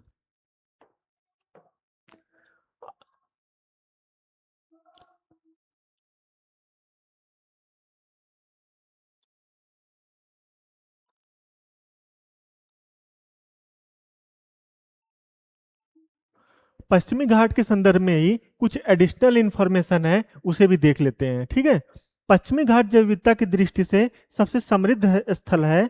पश्चिमी घाट पर्वत श्रृंखला का विस्तार गुजरात, महाराष्ट्र, गोवा, कर्नाटक, तमिलनाडु और केरल में कन्याकुमारी तक विस्तृत है। ठीक, इसकी लंबाई ताप्ती नदी के मुहाने से लेकर कन्याकुमारी तक लगभग 1600 किलोमीटर में प्राप्त होती है और चौड़ाई लगभग 100 किलोमीटर में है। ठीक, इसकी औसत ऊंचाई 1200 मीटर तक है और इसकी सर्वोच्च चोटी अनाईमुडी है। जो पश्चिमी घाट है वो कितना लंबा है, कितना चौड़ा है और कहाँ से, यानी कि ये आपका जो है ताप्ती नदी, जो नर्मदा ताप्ती का मुहाना है ना, गुजरात के काठियावाड़ के आसपास, वहां से लेके कन्याकुमारी जो भारत का दक्षिणतम मुख्य भूमिका बिंदु है, वहां तक जो है आपका ये विस्तृत पाया जाता है। कितने राज्यों में पाया जाता है? आपके महाराष्ट्र में, गुजरात में, गोवा में, कर्नाटक में, तमिलनाडु एवं केरल में, वहां तक जो है पश्चिमी घाट अवस्थित है, विस्तृत है। ठीक है, पश्चिमी घाट में 2 जैव संरक्षित क्षेत्र हैं, बायोस्फीयर रिजर्व हैं, और 13 राष्ट्रीय उद्यान है, नेशनल पार्क हैं। ये आंकड़े अभी बदल चुके होंगे, जिसे आप लोग अपडेट कर लीजिएगा। नीलगिरी बायोस्फीयर रिजर्व और केरल का साइलेंट वैली, ये सबसे मुख्य इंपॉर्टेंट है। जो साइलेंट वैली राष्ट्रीय उद्यान जो है आपका, इसी का हिस्सा है। ठीक है, जो साइलेंट वैली है वो जो है आपके किसका हिस्सा है? आपके पश्चिमी घाट का ही हिस्सा है। काफी बायोडाइवर्सिटी रिच एरिया है। ठीक है, वर्ष 2012 में पश्चिमी घाट को विश्व धरोहर स्थल घोषित किया गया। यह विश्व में जैव विविधता के लिए बहुत ही महत्वपूर्ण है और इस दृष्टि से विश्व में इसका 8वां स्थान है। तो आप समझ सकते हैं कि जो है पश्चिमी घाट जो है कितना महत्वपूर्ण है हमारे एग्जाम के पॉइंट ऑफ व्यू से, इंडेमिक प्रजातियों के पॉइंट ऑफ व्यू से, और विभिन्न जो है पर्यावरणीय महत्व के रूप में। ठीक है, तो ये हमने जो है चारों हॉटस्पॉट के संदर्भ में वहां पर जानने का प्रयास किया। अब पश्चिमी घाट के संदर्भ में कुछ जो कॉन्फ्लिक्ट रहते हैं उससे संबंधित दो समितियां हैं, उनके संदर्भ में हल्की सी चर्चा कर लेते हैं, ताकि अगर ये तो समितियां ने क्या क्या अपने कथन दिए, क्या क्या स्टेटमेंट दिए, उसकी चर्चा नहीं की जाएगी, लेकिन ये निम्नलिखित समितियां कौन सी पश्चिमी घाट के संदर्भ में रही हैं ये पूछा जा सकता है, इसलिए मैंने यहाँ पे इसको शामिल कर लिया है।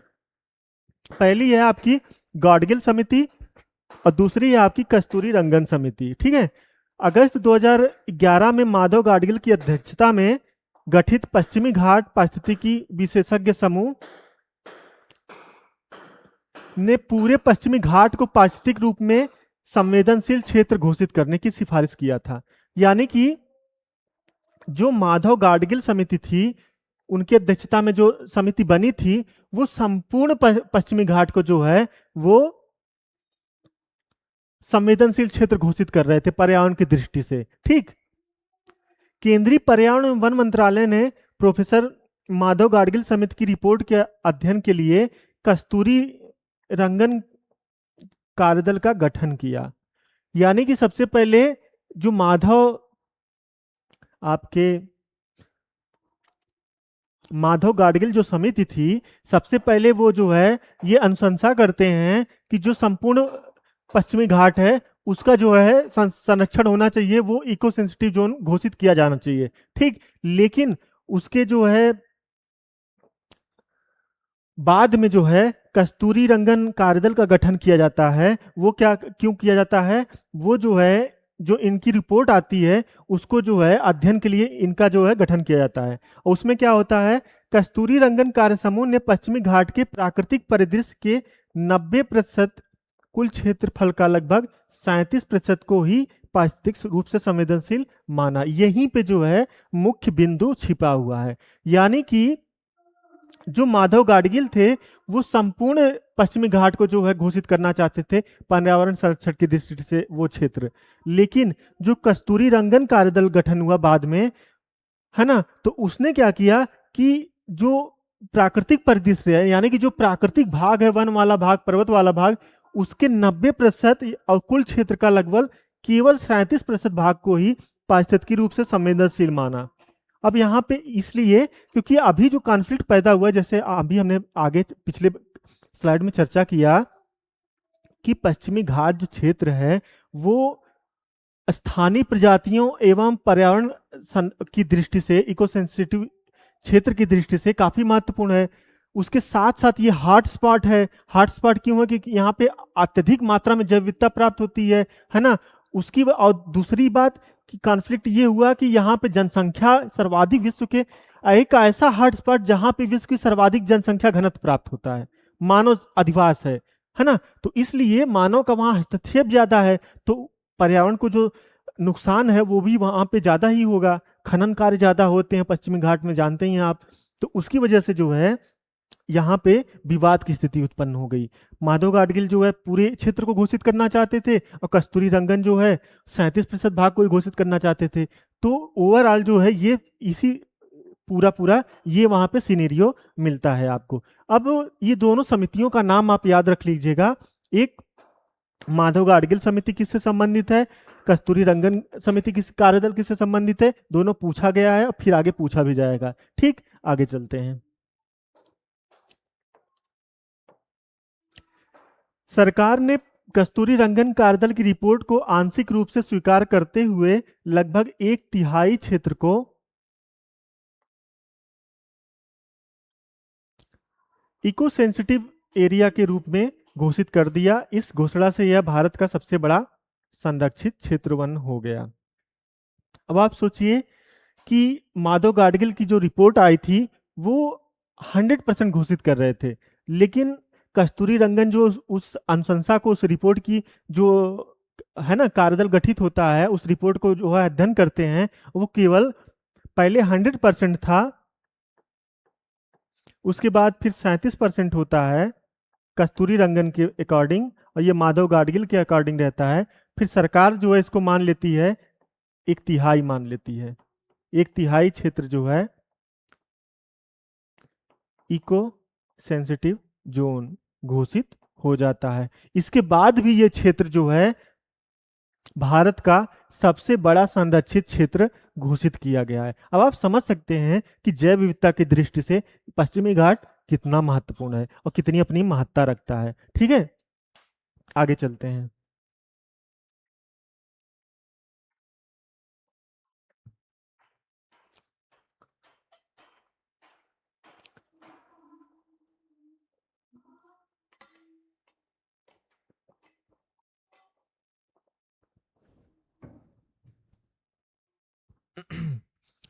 अब अगला हमारा टॉपिक है प्रवाल भित्तियां, क्योंकि अभी हमने जब चर्चा किया था पिछली स्लाइड में, वहां पे ये चर्चा थी कि प्रवाल भित्तियां भी जो है समुद्री वर्षावन कही जाती हैं। तो वहां पे हमने कहा था अभी आगे हम देखेंगे प्रवाल भित्तियों को, तो यहाँ पे हम उसको समझ लेते हैं।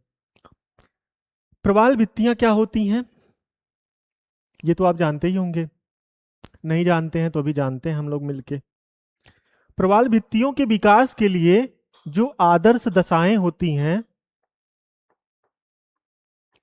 वो क्या होती हैं उसे जान लेते हैं।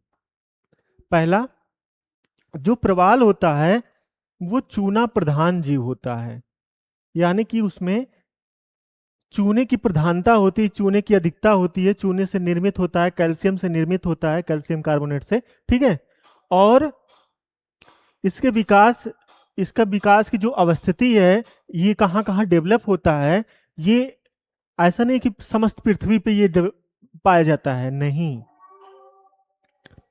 30 डिग्री नॉर्थ से लेके 30 डिग्री साउथ के मध्य प्राप्त होता है। इसका क्या मतलब हुआ? सपोज कीजिए ये हमारी पृथ्वी है, ये है 0 डिग्री और ये है 30 डिग्री आपकी नॉर्थ, ये है 30 डिग्री आपकी साउथ। तो इसके मध्य जो है आपके प्रवाल भित्तियां पाई जाती हैं, कोरल रीफ पाई जाती हैं। क्यों इसकी चर्चा क्यों की गई है? क्योंकि इनके विकास के लिए 20 से 21 डिग्री सेल्सियस जल का तापमान उपयुक्त होता है। अगर ये 15 डिग्री सेल्सियस हो गया, 20 से कम हुआ यानी कि अगर 15 हो गया तब भी ये नहीं प्राप्त होंगे। अगर ये 30 डिग्री सेल्सियस हो गया, 40 डिग्री सेल्सियस हो गया, तब भी ये नहीं प्राप्त होंगे। इसलिए ये जो तापमान है जल का, ये इनके लिए उपयुक्त होता है।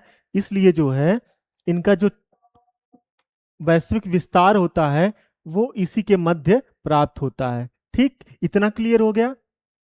अगला है कि ये अवसाद रहित जल आवश्यक, यानी कि ऐसा जल जो जिसमें अवसाद नहीं हो, सेडिमेंट्स नहीं हो, सेडिमेंट से मुक्त जो जल है, स्वच्छ जल, लगभग स्वच्छ जल इनके लिए आवश्यक होता है, इनके जीवन के लिए, विकास के लिए। तो ये हमने देखा कि जो प्रवाल भित्तियां होती हैं वो चूना प्रधान जीव होते हैं और किस किस दशाओं में उनका विकास होता है। ठीक, आगे चलते हैं।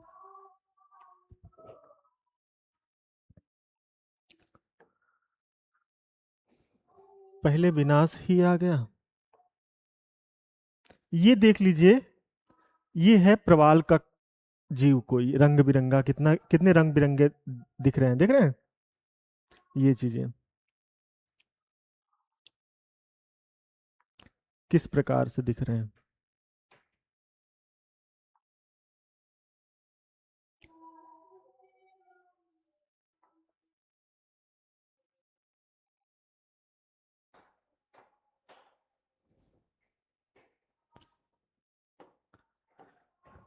तो हमने जान लिया, एक चीज मिस हो रहा है, जूजेंथिले गया कहाँ यहाँ पे?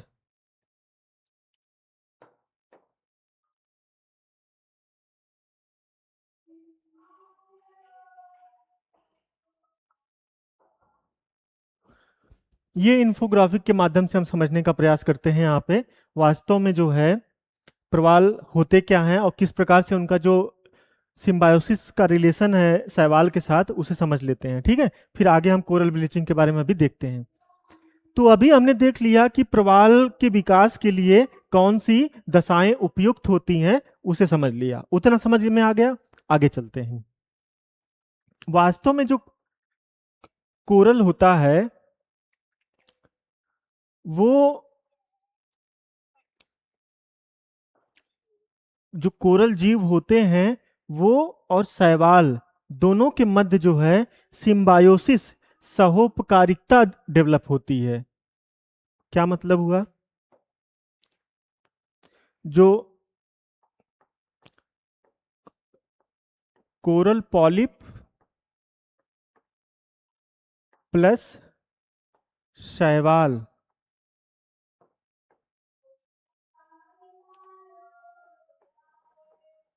कोरल पॉलिप प्लस शैवाल मिल के जो है आपके सहजीविता करते हैं। कोरल रीफ का निर्माण करते हैं, रंग बिरंगी, जो अभी हम पिछली स्लाइड में देखे। तो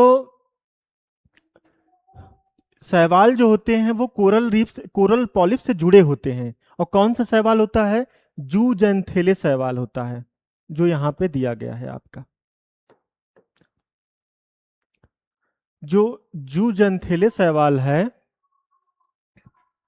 ये जो है जुड़ा होता है कोरल पॉलिप से, कोरल जो होता है उससे जुड़ा होता है। और वो जो है देखिए कितने रंग बिरंगे जो है ये यहाँ पे दोनों, जैसे जो शैवाल होता है वो प्रकाश संश्लेषण करता है और जो कोरल होता है वो जल और दूसरी चीजें उपलब्ध कराता है। तो इस प्रकार से दोनों का जीवन जो है वो चलता रहता है सागरीय पारितंत्र में। ठीक, विसंगति कहां पे आती है उसे अभी समझते हैं। जो उनका स्वास्थ्य है वो क्या होता है, जैसे ही मानवीय क्रियाओं द्वारा या प्राकृतिक क्रियाओं द्वारा जल के तापमान में वृद्धि हो जाए, या अभी जो आदर्श दशाएं हैं जो अभी हमने पिछले उसमें देखा स्लाइड में, जो कोरल पॉलिप के विकास के लिए जो आदर्श दशाएं थी, अगर वही आदर्श दशाओं में विसंगति उत्पन्न हो जाए तो वही विनाश का कारण हो जाएगा। तो अगर तापमान 20 से 21 डिग्री सेल्सियस चाहिए था तो वो 25 से 30 डिग्री सेल्सियस हो जाए या कम हो जाए। और जो उनका जो है क्या कहते हैं अवसाद रहित जल था तो जल में अवसाद शामिल हो जाए, तो इस प्रकार से भी डिस्टर्ब हो जाएगा। तो यही कारण बनता है कोरल पॉलिप के विनाश के लिए। तो तापमान हुआ, पॉल्यूशन हो गया, है ना, जो सागरी जल है उसकी लवणता बढ़ गई या कम हो गई, या फिर वहाँ सागरी जल जो है उसमें अम्लीकरण हो गया उसका, है ना, तो उसकी वजह से क्या होगा, जो इनके मध्य जो संबंध हैं वो स्ट्रेट हो, मतलब दबावपूर्ण हो जाएंगे। फिर क्या होगा, जो प्रवाल है उस पे से ये जो शैवाल है वो जो है हट जाएगा, नष्ट हो जाएगा, सूख जाएगा, है ना। तो फिर बचेगा क्या आपका, केवल केवल जो है आपका कोरल बचेगा, जो पॉलिप है कोरल पॉलिप वही बचेगा। शैवाल जो रंग बिरंगा जो यहाँ पे दिख रहा था ये हट जाएगा, ये नष्ट हो जाएगा। ठीक, तो उसके बाद क्या होगा, यही जो है आपकी प्रक्रिया कोरल ब्लीचिंग कहलाती है। और ये क्यों होता है, तापमान बढ़ जाए, अवसाद युक्त जल आ जाए, महासागर का लवणीकरण हो जाए, तो इसकी वजह से जो है ये चीजें घटित होती हैं। ठीक, और कुछ तथ्य हैं उसे समझ लेते हैं। यहां पर जो प्रवाल विनाश के कारण हैं जो हमेशा चर्चा में रहता है, पहला है प्राकृतिक कारण, एल नीनो। अभी आप पिछले दिनों बहुत ज्यादा चर्चा में सुने होंगे एल नीनो, एल नीनो, है ना, कि एल नीनो आ रही है तो उसकी वजह से भारतीय मानसून डिस्टर्ब हो जाएगा, है ना, जिसे हम ज्योग्राफी में पढ़ेंगे। तो एल नीनो का सीधा संबंध नहीं है, लेकिन एल नीनो में जो है, जो पैसिफिक ओशियन है, जो प्रशांत महासागर है, उसके जल का तापमान जो है सामान्य तापमान की अपेक्षा ज्यादा हो जाता है, तो उसकी वजह से प्रवाल विरंजन कारण होता है, प्रवाल कोरल ब्लीचिंग होती है। चक्रवात है, चक्रवात जब सागरी तंत्र में या तटीय क्षेत्रों में जब आते हैं, द्वीपों के आसपास आते हैं, तो उसकी वजह से क्या होता है, मूसलाधार वर्षा होती है, तूफान विक्षोभ टाइप की चीजें होती हैं, तो उसकी वजह से शैवाल जो है उनका जीवन अस्त व्यस्त हो जाता है। अगला है आपका सागरीय अम्लीकरण। अच्छा, जैसे जानते हैं जब तापमान, वैश्विक तापन हो रहा है, तो जो महासागर है तो उसकी उसमें अम्लता, उसकी जो है आपका पीएच मान भी तो कम होगा, तो उसकी वजह से अम्लीकरण हो रहा है। तो और फिर या तो शैवाल को कोई रोग लग जाए, है ना, कोई रोग हो जाए, जीव जंतु है, पेड़ पौधा है, तो स्वाभाविक सी बात है कोई ना कोई रोग हो सकता है, तो उसकी वजह से भी उसका नष्ट हो जाता है। तो यानी कि ये जो कारण है, ये प्रवाल विरंजन के, प्रवाल के विनाश के लिए ये प्राकृतिक कारण है। मानवीय कारणों में ग्रीन हाउस गैसों का अत्यधिक उत्सर्जन होगा तो वैश्विक तापन होगा, उसकी वजह से जो है प्रवाल मृत्यु को प्राप्त हो जाएंगे। समुद्री प्रदूषण होगा, हम समुद्र में जो है दुनिया के प्लास्टिक समुद्र को पूरी तरह डंपिंग यार्ड बना दिए हैं, है ना। जैसे एक शब्द होता है आपका ग्रेट पैसिफिक गार्बेज पैच, का नाम सुने होंगे, तो आप जान लीजिए कि वहां पे इतना प्लास्टिक प्रदूषण समुद्र में छोड़ा गया है ना, कि ग्रेट पैसिफिक गार्बेज पैच बन गया है। तो आप समझ सकते हैं कि एकदम माइक्रो प्लास्टिक पूरे समुद्र में घुल गए हैं। फिर समुद्री प्रदूषण हो गया, प्रवाल खनन हो गया। अब जो हम आप आजकल देखते हैं कि लोग जो है, हाँ, डाइविंग करने जाते हैं सागर में, जो है जो कोरल रीफ है वहां पे जाके जो है वो अन्वेषण करना चाहते हैं, है ना, शोध करना चाहते हैं, घूमने जाते हैं, पर्यटन के रूप में जाते हैं, तब भी तो हम उनके जो है इकोसिस्टम को डिस्टर्ब करते हैं, तो वो भी एक कारण हो जाता है प्रवालों के नष्ट होने के कारण के रूप में। ठीक, तो इस प्रकार से हमने जाना कि प्रवाल के विनाश के कौन कौन से कारण हो सकते हैं, उसे हम समझने का यहाँ प्रयास किए। आगे चलते हैं।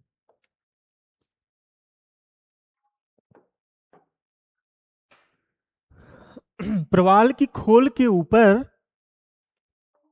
वही चीज जो समझाए वहां पे, वही चीज है यहाँ पे, कि प्रवाल की खोल के ऊपर जू जंथेली शैवाल, यही जो शैवाल होता है, यही जो है सहोपकारिता, म्यूचुअलिज्म स्टेब्लिश करता है प्रवाल की खोल के साथ, प्रवाल के साथ।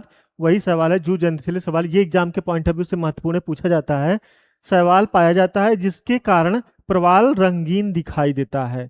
प्रवाल एवं शैवाल के मध्य सहोपकारिता, म्यूचुअलिज्म रहता है, यानी कि ये जो है साथ साथ रहते हैं, साथ साथ ही इनका जीवन चलता है, एक दूसरे का आश्रित रहते हैं एक दूसरे के ऊपर। ठीक, तो इस प्रकार से जो है ये हमने यहाँ पे जानने का प्रयास किया, हालांकि ये चीजें यहाँ पे नहीं होनी चाहिए थी। अब देख लेते हैं कोरल ब्लीचिंग जो है उसके बारे में कुछ तथ्य हैं, उसे समझ लेते हैं।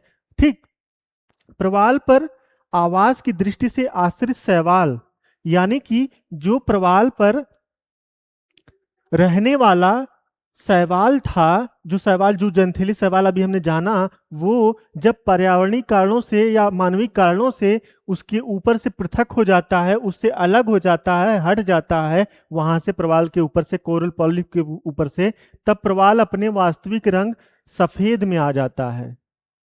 यानी कि जो जू जंथेली शैवाल है उसी के कारण जो है प्रवाल भित्ति जो होती है वो रंग बिरंगी प्राप्त होती है। लेकिन जब वो जो है किन्हीं कारणों से, प्राकृतिक कारणों से या मानवीय कारणों से, जब वो प्रवाल की खोल से ऊपर से हट जाती है तो वो जो है प्रवाल नग्न हो जाता है और सफेद दिखने लगता है, जिसे कोरल ब्लीचिंग कहते हैं। कोरल ब्लीचिंग समझ में आ गया आपको? कोरल ब्लीचिंग को जो है यही कहा गया है कि जब मानवीय या प्राकृतिक कारणों से प्रवाल पर आश्रित जो रहने वाला जो शैवाल है, जो जंथेले शैवाल, मानवीय या प्राकृतिक कारणों से वो वहां से हट जाता है, तो जो बचता है प्रवाल, वो जो अपने स्वभाव में, अपने रंग में सफेद है, वो सफेद दिखने लगता है, तो वही जो प्रक्रिया होती है वो कोरल ब्लीचिंग कहलाती है। ठीक, अभी हाल फिलहाल में, जैसे इसके पहले 3 मास कोरल ब्लीचिंग की घटनाएं हो चुकी हैं पूरी पृथ्वी पे, है ना। यह मास कोरल ब्लीचिंग का मतलब यह है कि बृहद स्तर पर जो है, बहुत बड़े स्तर पे जो है प्रवाल विरंजन, प्रवाल का नाश जो है, विनाश जो है वो हो चुका है 3 बार। चौथी घटना जो हुई है अभी हाल फिलहाल में, वो अप्रैल 2024 में हुई है। ठीक है, तो अभी पूछा जा सकता है कि जो चौथी प्रवाल विरंजन की घोषणा हुई है वो कब हुई है, तो अप्रैल 2024 में हुई है मास कोरल ब्लीचिंग की घटना। ठीक, तो ये हमने जो है यहां पर कोरल ब्लीचिंग की घटना समझ लिया। ठीक, विश्व की सबसे बड़ी प्रवाल भित्ति ग्रेट बैरियर रीफ लगभग लगभग 1920 किलोमीटर के आसपास है, ऑस्ट्रेलिया के उत्तर पूर्व में अवस्थित है। प्रवाल भित्तियां सागरीय जैव विविधता हॉटस्पॉट होती हैं। इसलिए इन्हें सागरी वर्षा वन कहा जाता है। और समुद्री पारिस्थितिक तंत्र में प्रवाल जो है एक की स्टोन प्रजाति है। ठीक, तो इतनी इंफॉर्मेशन जो है हम लोग प्रवाल भित्ति के संदर्भ में, कोरल रीफ के संदर्भ में यहाँ पर एकत्रित कर लिए, ग्रहण कर लिए एग्जाम के पॉइंट ऑफ व्यू से। ठीक है, तो ये हमने जान लिया कि प्रवाल के विकास के लिए आदर्श दशाएं कौन कौन सी होती हैं, उनके विनाश के लिए क्या क्या कारण उत्तरदायी होते हैं, फिर प्रवाल और एवं जूजंथेले शैवाल के मध्य जो सौहार्दकारिता डेवलप होती है वो किस प्रकार से, फिर कोरल ब्लीचिंग की घटना हमने देख लिया, अभी तक कितनी हो गई है कोरल ब्लीचिंग वो भी हमने जान लिया। ठीक, तो ओवरऑल जो है कोरल रीफ के बारे में, कोरल रीफ इकोसिस्टम के बारे में संपूर्ण जानकारी यहाँ पे हमने इकट्ठा कर ली। ठीक, अब जैव विविधता के संदर्भ में हमने ये देख लिया कि जैव विविधता होती क्या है, शब्द किसने दिया है ना, उसके बाद उसका मापन कैसे है, जैव विविधता पूरे स्तर पे कितनी, विश्व स्तर पे विभाजन क्या है, फिर भारत के स्तर पे क्या क्या विभाजन है, कहाँ कहाँ जैव विविधता हॉटस्पॉट है, क्या क्या चीजें हैं। उसके बाद अब हम आ गए, अब जब इतना विनाश सब कुछ हो गया तो अब संरक्षण की बात तो आएगी ना, तो अब वही संरक्षण को हम यहाँ पे चर्चा करते हैं, जैव विविधता संरक्षण। ठीक, अब संरक्षण जो होता है वो दो प्रकार से होता है, एक इन सीटू कंजर्वेशन स्वस्थानीय संरक्षण, दूसरा होता है बाह्य स्थानीय संरक्षण यानी कि एक्स सीटू कंजर्वेशन। ठीक, ये क्या होता है इसे समझ लेते हैं। जो स्वस्थानीय संरक्षण होता है उसमें आपके नेशनल पार्क, वन्य जीव अभ्यारण्य, समुदाय एवं संरक्षण आगार, समुद्री संरक्षित क्षेत्र, मरीन प्रोटेक्टेड एरिया, पवित्र उपवन एवं जैव मंडल आगार शामिल होते हैं, बायोस्फीयर रिजर्व। वास्तव में स्वस्थानीय संरक्षण को हम सबसे पहले समझते हैं कि इसके अंतर्गत जो इंसीटू कंजर्वेशन होता है, इसके अंतर्गत जीव एवं वनस्पति जातियों को उनके प्राकृतिक क्षेत्र में ही संरक्षण प्रदान किया जाता है। यानी कि अगर कोई प्रजाति संकटग्रस्त है, संकट को प्राप्त हो रही है, चाहे वो बाघ हो, चाहे आपका एक सींग वाला गैंडा हो, चाहे वो नीलगिरी ताहर हो, चाहे वो संगाई हिरण हो, है ना, अगर वो संकटग्रस्त को प्राप्त हो रहा है तो हम उसको किसी पिंजरे में ले जाके या किसी जू में ले जाके, किसी दूसरी जगह पे ले जाके हम संरक्षण नहीं प्रदान करेंगे। हम उसके प्राकृतिक जो निवास है, उसका जो प्राकृतिक स्थल है, जो वन भूमि स्थल है, जो घास भूमि स्थल है, जहां का भी वो निवासी है, उसी हैबिटेट में उसको संरक्षण प्रदान करेंगे और वहां पर मानवीय गतिविधियों को थोड़ा सा प्रतिबंधित कर देंगे। ठीक, तो इस प्रकार से जो है जो संरक्षण होता है वह स्वस्थानीय संरक्षण कहलाता है। ठीक है, और उसमें आपके नेशनल पार्क, वन्यजीव अभ्यारण्य और जैव मंडल रिजर्व जो है आपके शामिल होते हैं। अब देख लेते हैं कि बाह्य स्थानीय संरक्षण जो है क्या होता है। बाह्य स्थानीय जो संरक्षण होता है उसमें आपके बीज बैंक, जीन बैंक, निम्न तापीय संरक्षण, वनस्पति उद्यान, चिड़ियाघर, जंतु उद्यान, वृक्ष उद्यान, तो ये जो है इतने जो है कैटेगरी में जो है आपके इक्स सीटू कंजर्वेशन आपका शामिल होता है, जिसमें जो इक्स सीटू है एक ऐसी प्रक्रिया है जिसके द्वारा वनस्पतियों एवं जानवरों की विलुप्तप्राय प्रजातियों को संरक्षण उनके प्राकृतिक आवास से पृथक किया जाता है।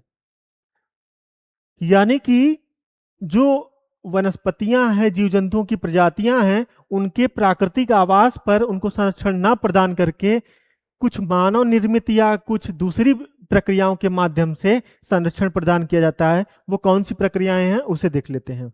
पहली विधि के तहत जो है जूलॉजिकल पार्कों में विलुप्त प्राय जो प्रजातियां होती हैं उनका पालन पोषण किया जाता है, यानी कि जो जू हैं, चिड़ियाघर हैं, वहां पे उस प्रकार की चीजें किया जा सकता है।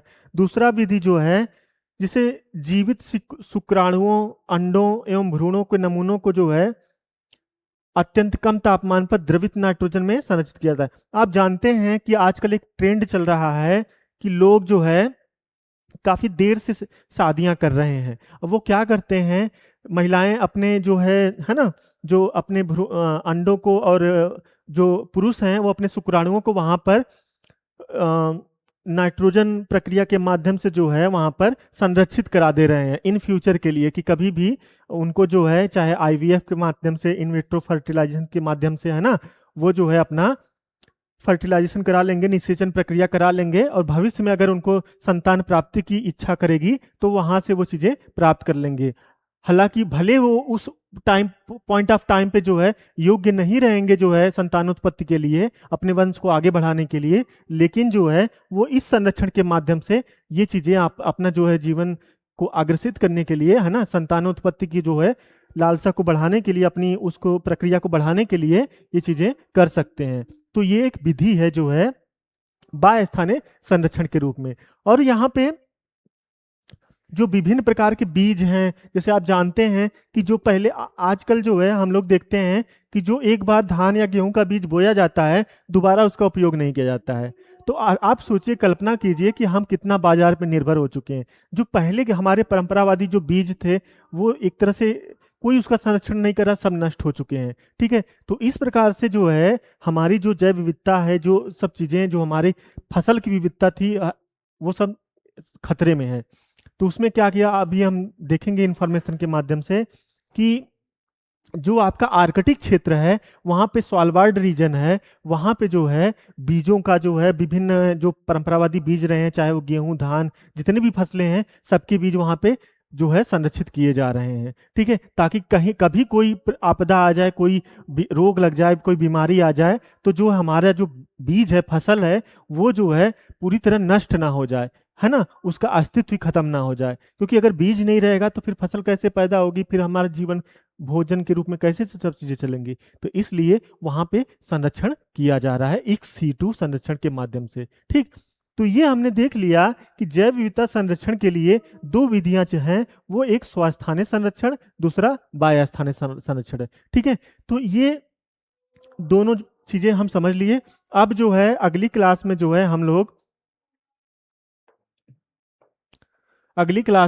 जो है नेशनल पार्क, बायोस्फीयर रिजर्व और सब चीजें जो है डिस्कस करेंगे, उसको बढ़िया से समझने का प्रयास करेंगे। ठीक है।